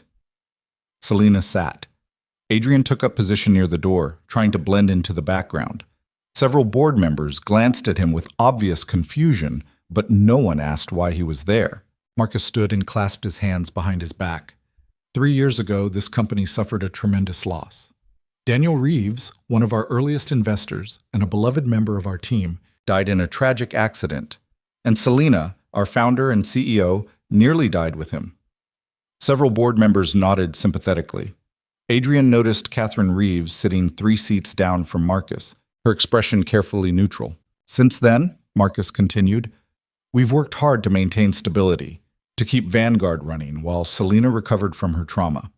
We've made difficult decisions, restructured operations, and yes, we've taken on more responsibility ourselves to lighten her burden."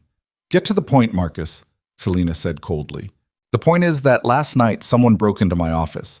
They bypassed multiple security systems, accessed my private server, and stole confidential company files." Marcus's voice remained calm, but Adrian saw the fury beneath it. "I have surveillance footage showing you and your driver in that hallway at the time of the breach." Murmurs around the table. Catherine leaned forward, her eyes sharp. "That's a serious accusation," one of the board members said. "Selena, do you have a response?" "Yes." Selena pulled a flash drive from her pocket and slid it across the table. "I broke into Marcus's office. I stole his files. And I did it because he murdered Daniel Reeves and has been embezzling from this company for 3 years." The room erupted, board members talking over each other, voices rising. Marcus held up a hand for silence, his expression one of pained disappointment. "Selena, I understand you're still traumatized from the explosion, that you see conspiracies where none exist, but accusing me of murder—" "I'm not accusing you of anything I can't prove." Selena stood and pointed at the flash drive. "That contains copies of every file you thought was safely hidden, emails coordinating Daniel's death, payment records showing bribes to investigators and FBI agents.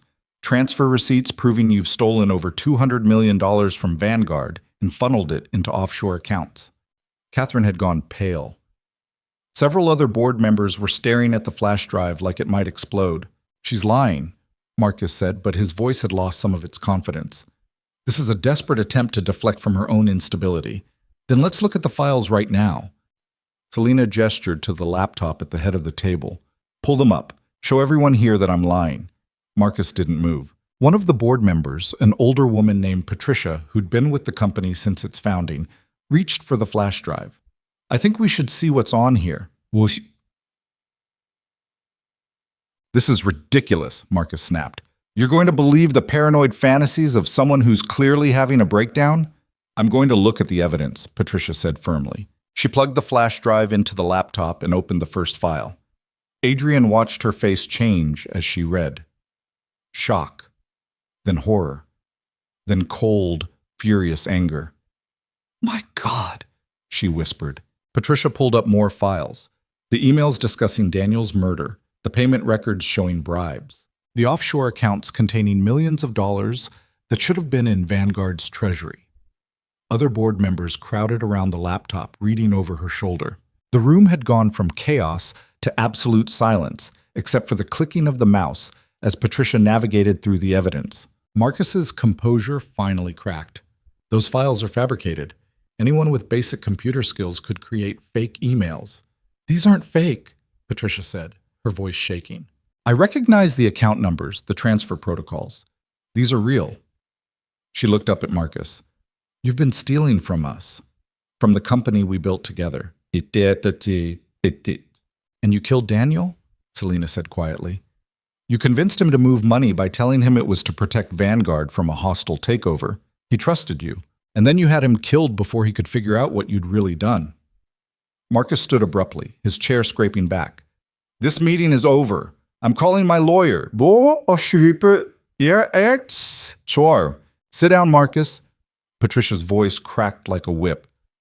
You're not calling anyone. You're going to sit there while we discuss how to handle this mess you've created. I don't answer to you. You answer to this board. And right now, this board is looking at evidence that you committed fraud and murder. Patricia turned to the other members. I move that we immediately suspend Marcus Vane from all executive duties pending a full investigation. Do I have a second? Water. 3 hands went up immediately. Marcus's face had gone red. You can't do this. I've given 15 years to this company. You've stolen from this company, Patricia interrupted. And now you're going to face the consequences. Adrian saw Marcus's eyes dart to the door, calculating. For a moment, Adrian thought he might actually run. Instead, Marcus pulled out his phone. If you think I'm going down alone, you're mistaken. Half of you took money from those accounts. Consulting fees, performance bonuses, payments you never questioned because you didn't want to know where they came from. Marcus's voice was rising, losing control. You want to investigate me? Fine. But when the federal prosecutors start digging, they're going to find every single board member who looked the other way while I restructured this company. Several board members shifted uncomfortably. Adrian saw guilt flicker across multiple faces. Then we'll all face the consequences, Patricia said firmly. But it starts with you. Marcus slammed his hands on the table. This is a coup. That's all this is. Selena wants control back, so she's manufacturing evidence. The evidence is real, and you know it. Selena's voice cut through his rant. You killed the man I loved because he was about to expose what you were doing. You drugged me for 8 months so I couldn't fight back. You've terrorized anyone who got close to the truth. And you did it all because you were greedy and arrogant enough to think you'd never get caught. Prove it, Marcus snarled. Take it to the police. See what happens when half the cops on your payroll suddenly remember who signs their checks. I'm not taking it to the police. Selena pulled out her phone. I'm taking it to the media, right now. Yes, she... Bickets. She pressed send on what Adrian assumed was an email. I just sent every file on that flash drive to the New York Times, the Washington Post, CNN, and 5 other news outlets. By this afternoon, every reporter in America will be investigating you. And unlike the police, journalists can't be bought off so easily. Marcus's face went white. You're done, Selena said quietly. It's over. For a long moment, nobody moved. Then Marcus lunged across the table toward Selena. Adrian reacted on instinct. He crossed the room in 3 steps and caught Marcus's arm, twisting it behind his back and slamming him down onto the table. Coffee cups went flying. Board members scattered. "Security!" Patricia shouted. Guards flooded into the room within seconds. They hauled Marcus upright, and Adrian stepped back, his heart hammering.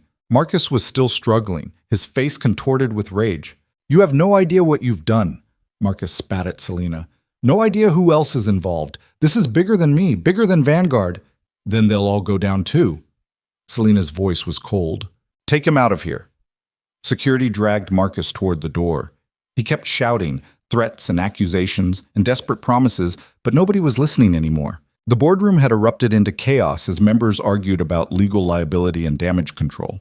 Adrian found Selena standing by the windows, staring out at Manhattan. She was shaking. "You okay?" he asked quietly.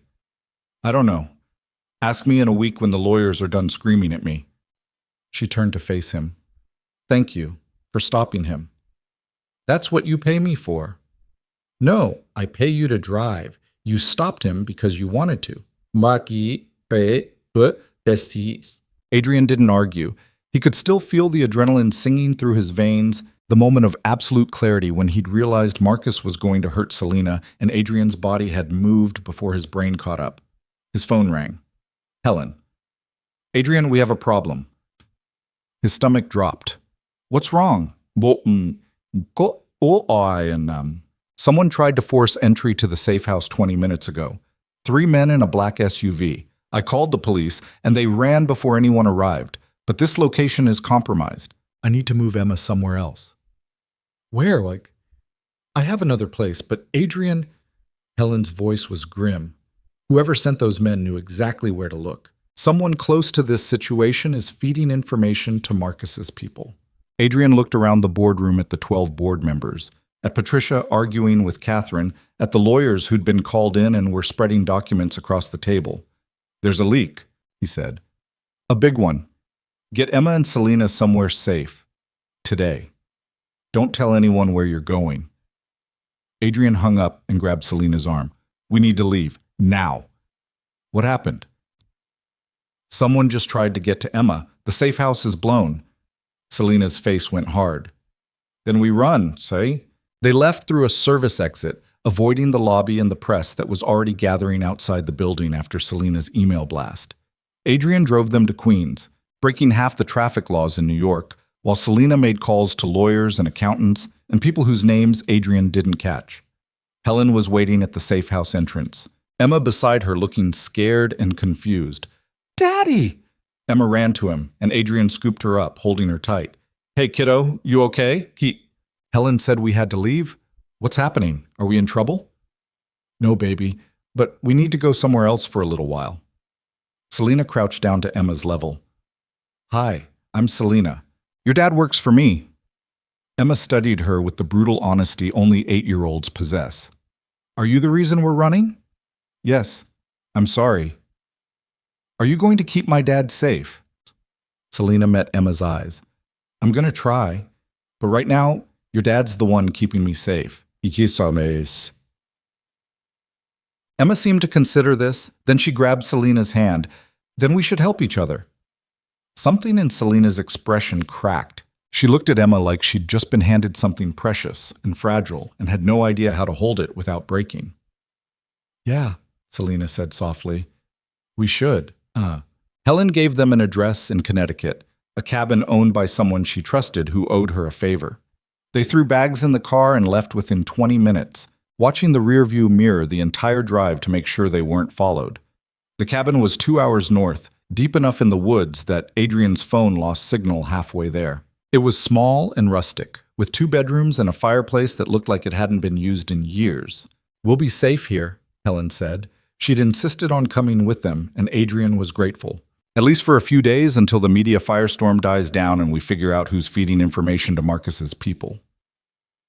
Emma claimed one of the bedrooms and immediately fell asleep, one of exhausted from the stress she didn't fully understand. Adrian sat at the kitchen table with Selena and Helen, drinking terrible instant coffee and trying to process everything that had happened. "The news is already running the story," Helen said, scrolling through her phone. "Marcus Vane accused of embezzlement and murder. Vanguard Technologies in crisis. The FBI has opened an investigation." "What about the assistant director?" Adrian asked. "The one on Marcus's payroll?" "Suspended pending review. Apparently, the evidence Selena provided was too damning to ignore." Helen looked up. "You did it. You actually exposed him." Selena didn't look triumphant. She just looked tired. "Exposing him isn't the same as stopping him. Marcus still has resources, people who'll want to make sure he never talks. And until he's actually in custody, he's dangerous." "Then we stay here until he's arrested," Adrian said. "And what happens to Emma in the meantime? She can't miss school forever. She can't live in hiding because of my problems." "Our problems," Adrian corrected. "We're in this together, remember?" Selena met his eyes across the table. "I never wanted this for you, either of you.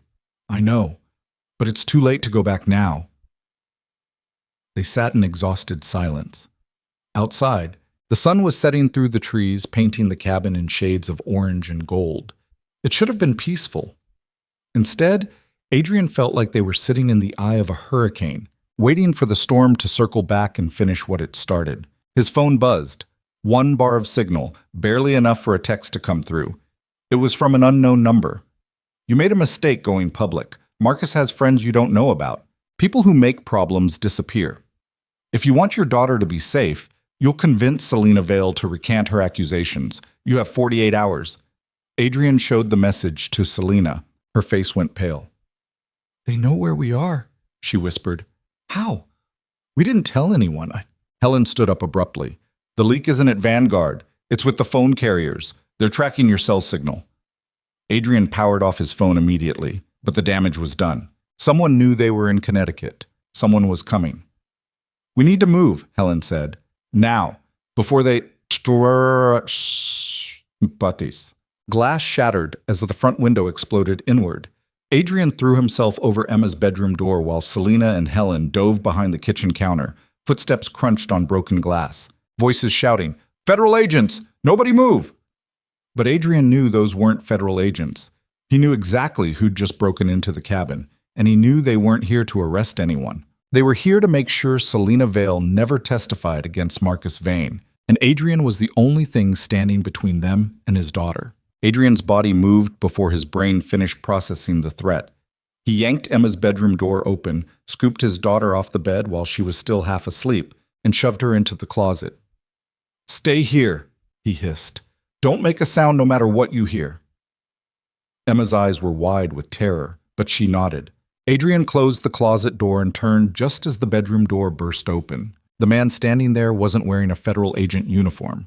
He wore tactical gear with no insignia, and he held a gun that looked military grade. His face was cold and professional. "Where's Vale?" "I don't know what you're talking about." The man raised his weapon. "Wrong answer." Adrian heard Helen shout from the kitchen, followed by the sound of a struggle. Glass breaking, someone cursing, then a gunshot that made Adrian's ears ring. The man in the doorway glanced back for a split second. Adrian used that moment to grab the bedside lamp and swing it as hard as he could. It connected with the side of the man's head, and he staggered sideways. Adrian didn't wait to see if he'd go down. He bolted past him into the hallway. The living room was chaos. Two more men in tactical gear were trying to restrain Helen, who fought like someone who'd spent years training for exactly this scenario. One man had a bleeding nose. The other was limping. Selena was nowhere in sight.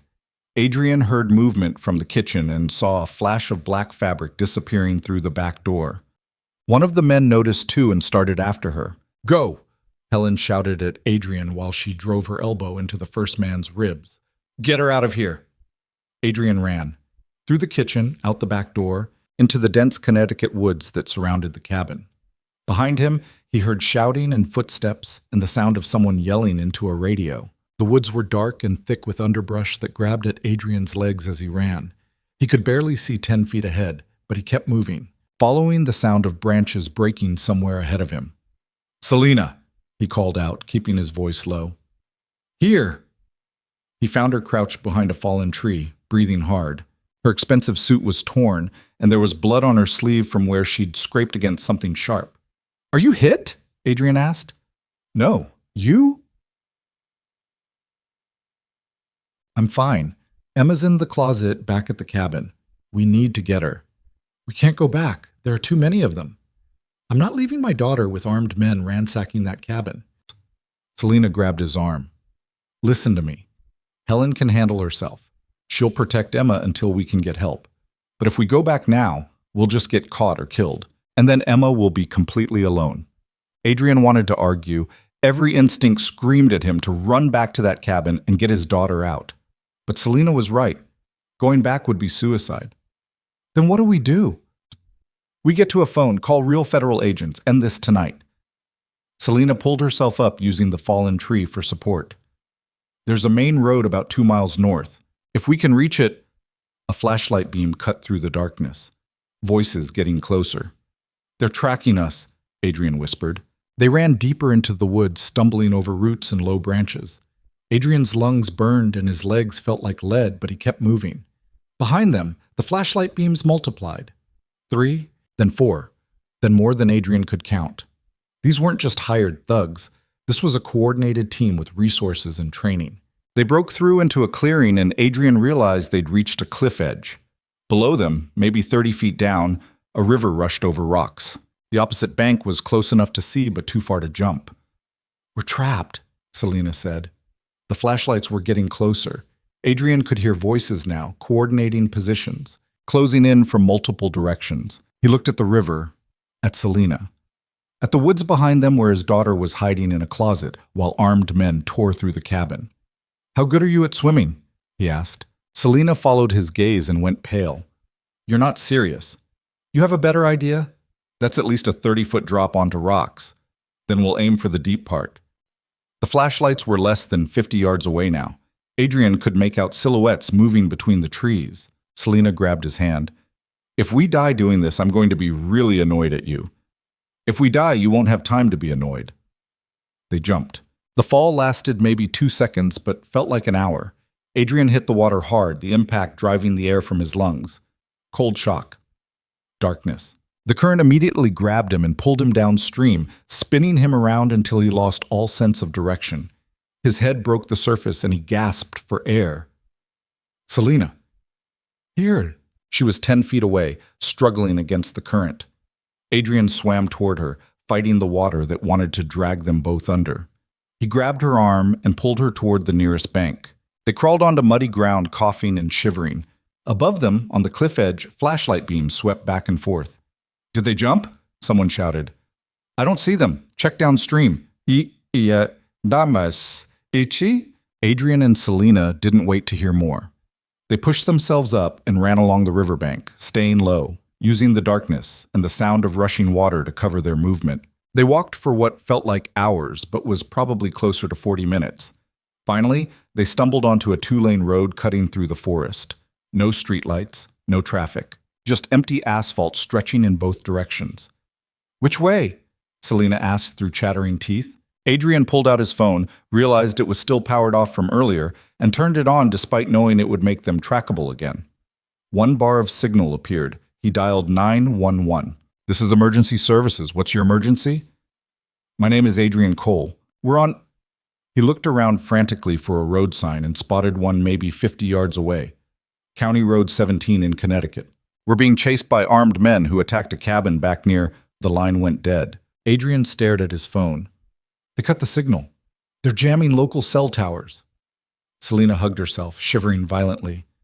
"Marcus has that kind of access. I should have realized..." Headlights appeared in the distance. Adrian pulled Selena off the road and into the trees.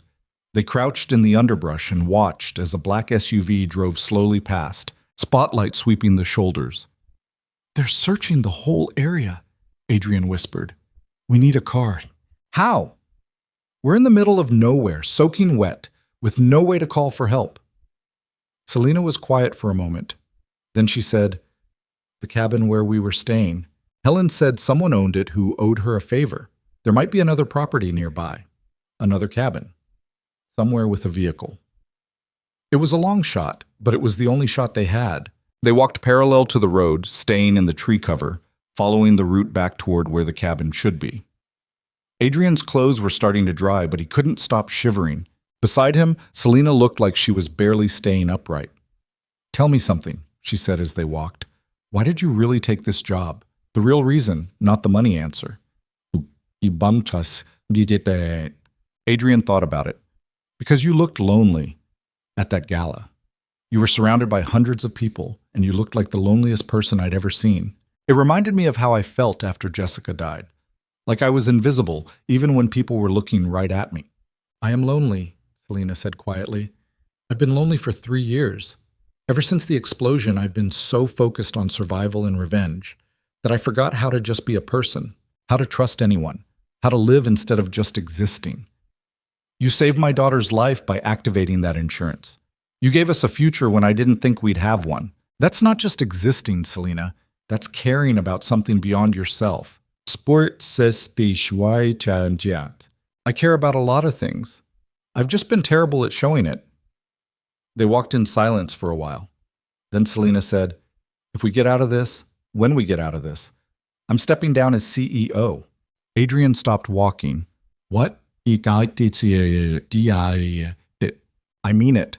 I built Vanguard from nothing, and I loved it. But somewhere along the way, it stopped being about innovation or helping people and became about power, about proving I couldn't be destroyed." Selena leaned against a tree. "Daniel died because of that company. You and Emma got dragged into danger because of it. How many more people have to get hurt before I admit that maybe I'm not the person who should be running it? So what would you do instead?" "I don't know. Something smaller. Something that actually matters." She looked at Adrian. "Maybe something that helps families like yours. People who work themselves to exhaustion because the system is rigged against them. That's a nice dream." "It's more than a dream. It's a decision." Selena pushed off from the tree. "But first we have to survive the night." "Right, we'll see. They kept walking. Eventually they spotted another cabin through the trees, smaller than the first one, with a pickup truck parked in front. No lights on inside. "Think anyone's home?" Adrian asked. "Only one way to find out." They approached cautiously.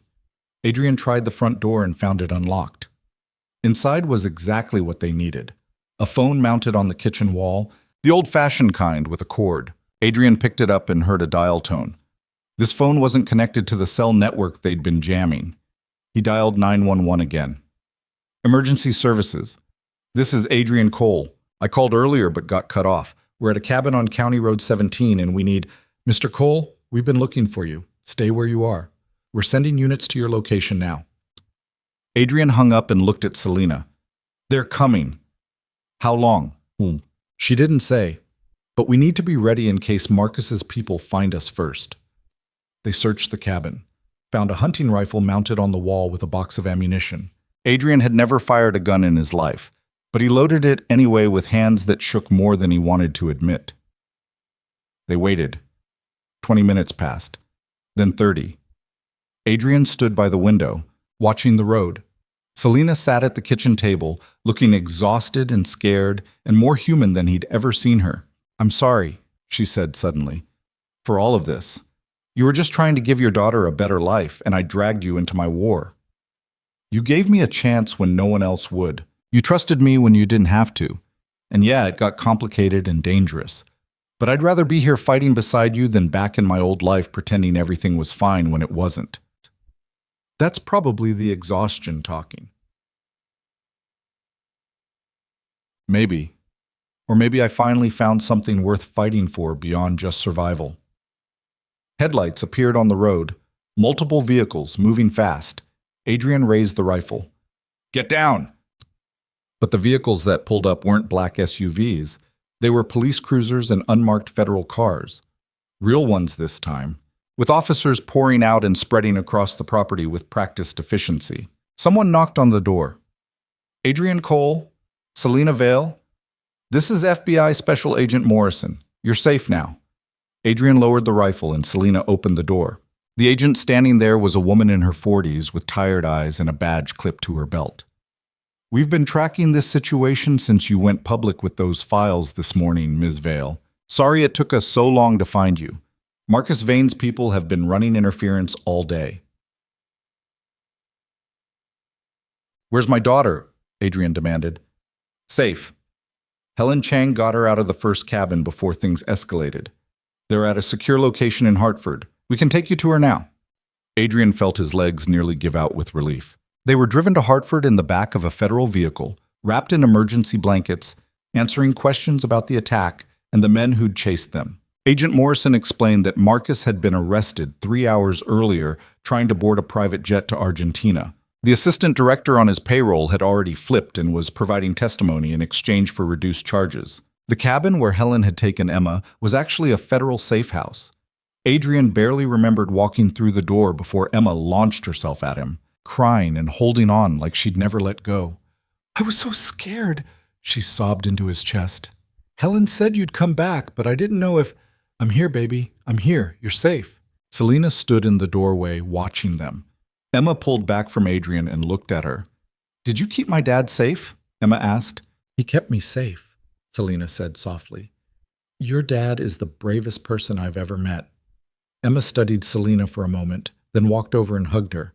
Selena looked shocked, then slowly wrapped her arms around Emma and held on like she didn't quite know how, but was determined to figure it out. The next 2 weeks were a blur of depositions and interviews and legal proceedings that Adrian barely understood. Marcus Vane was charged with murder, fraud, conspiracy, and about 15 other crimes. His entire network unraveled as people scrambled to cut deals and save themselves. Catherine Reeves was arrested for obstruction of justice. Richard Hoffman resigned and disappeared to avoid prosecution. Vanguard's stock crashed, then recovered when Patricia took over as interim CEO and announced a complete restructuring. Selena stayed on as a board advisor but stepped down from operational control just like she'd promised. The media coverage was relentless for a while. Adrian and Emma's faces were plastered across news outlets as the unlikely heroes who'd helped expose a billion-dollar conspiracy. Adrian hated every second of the attention, but Emma thought it was exciting until kids at school started treating her weird, and she asked if they could just go back to being normal. Normal took time to find. Adrian kept his job as Selena's driver, though the work changed dramatically. No more corporate intrigue or emergency board meetings. Instead, he drove her to meetings with nonprofits and community organizations as she started building the foundation she'd talked about. A fund to help working families afford health care and education. Something that actually mattered. Emma got used to Selena being around. At first it was awkward. Selena didn't know how to talk to kids, and Emma didn't understand why this rich lady kept showing up at their apartment. But slowly, carefully, they figured each other out. Selena learned that 8-year-olds don't care about stock prices or corporate strategy, but they do care about dinosaurs and whether you can actually cook breakfast without burning the eggs. Emma learned that billionaires sometimes cry when they think no one's watching, and that having money doesn't mean you automatically know how to be happy. 6 months after the cabin incident, Selena showed up at their apartment on a Saturday morning with paint samples and a nervous expression. I bought a house, she announced, in Brooklyn, near Emma's school. Adrian looked up from the scrambled eggs he was making. You bought a house? In Brooklyn. It needs work. A lot of work. But it has 4 bedrooms and a backyard, and it's in a neighborhood where people actually know their neighbors. Selena set the paint samples on the table. I was thinking, if you wanted, you and Emma could move in, as my tenants, or roommates, or whatever makes sense. Emma appeared in the doorway wearing her dinosaur pajamas. We'd live with you? If you want to. I know it's weird, and you barely know me, but I'm tired of living alone in a building where the only person who talks to me is the doorman. And your dad mentioned that your lease is up next month, so I thought... Selena stopped herself. I'm rambling, sorry. You can say no. Adrian looked at Emma. Emma looked back at him. They'd gotten good at silent communication over the years. Can we paint my room purple? Emma asked. Selena blinked. You can paint it whatever color you want. Then okay. Yeah? Selena looked at Adrian. You're okay with this? Adrian thought about the apartment they'd been living in for 3 years. The place where Jessica had died. The walls that still held too many memories of grief and struggle and barely making it through. He thought about Selena sitting alone at that gala, looking like someone who'd forgotten how to hope for anything better than survival. Yeah, he said. We're okay with it. They moved in 3 weeks later. The house was a mess. Old wallpaper, creaky floors, a kitchen that looked like it hadn't been updated since 1975. But it had good bones and big windows, and a backyard where Emma could play. Selena hired contractors but insisted on helping with the renovation herself, despite having no idea what she was doing. Adrian found her trying to install cabinet hardware with a wrench instead of a screwdriver, and banned her from using tools unsupervised. "I built $1 billion company," she protested. "You hired people to build $1 billion company. There's a difference." They fought about renovation choices and cooking responsibilities, and whose turn it was to do laundry. They learned each other's schedules and quirks, and the things that triggered old trauma they were both still working through. Emma flourished. She had her own room painted purple with glow-in-the-dark stars on the ceiling. She had 2 adults who showed up to her school events and helped with homework and remembered to pack her inhaler every single morning. She started calling Selena by her first name instead of Ms. Vale, which Selena said she preferred anyway. One evening, almost a year after the gala where everything started, Adrian found Selena in the backyard watching Emma chase fireflies. "I never thought I'd have this," Selena said quietly. "A family, a home, people who actually want me around instead of just wanting what I can give them." "You deserve it," Adrian said. "So do you. You spent 3 years working yourself to death trying to give Emma a good life, and you never once complained or gave up or stopped trying. That's worth something." Adrian sat down beside her on the porch steps. "I think we both learned something from all this. That money and power don't actually protect you from loneliness. That trust is harder to build than empires. And that sometimes the best thing you can do is let people in instead of keeping them at arm's length because you're scared they'll hurt you." That's very philosophical for someone who used to push a maintenance cart. "I've had a lot of time to think while driving you around." Oh, Selena laughed. It was easier now, that laugh. Less guarded. She'd gotten better at letting herself feel things without immediately shutting down. Emma ran over, cupping something in her hands. "Look, I caught one." She opened her palms slightly, and a firefly crawled across her skin, glowing softly in the twilight. "That's amazing, kiddo," Adrian said. "Can we keep it?" "Fireflies don't like being kept," Selena said gently. "They're happier when they're free." "Yes." Emma considered this, then opened her hands fully. The firefly sat there for a moment before launching itself back into the darkening sky. "I think that's true for people too," Selena added, almost to herself. "We're all happier when we're free to choose who we want to be instead of living up to what everyone expects." Adrian understood what she meant. For 3 years, Selena had been trapped in a cage built by Marcus Vane and corporate expectations, and her own fear of vulnerability. For 3 years, Adrian had been trapped by grief and financial desperation and the belief that he had to carry everything alone. Neither of them was trapped anymore. They sat together on the porch steps as night fell completely, watching Emma chase more fireflies across the yard. The house behind them still needed work.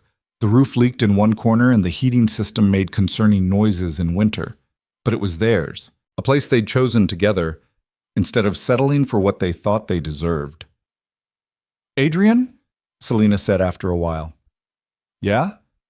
Thank you for seeing me that night at the gala, for not looking away when it would have been easier.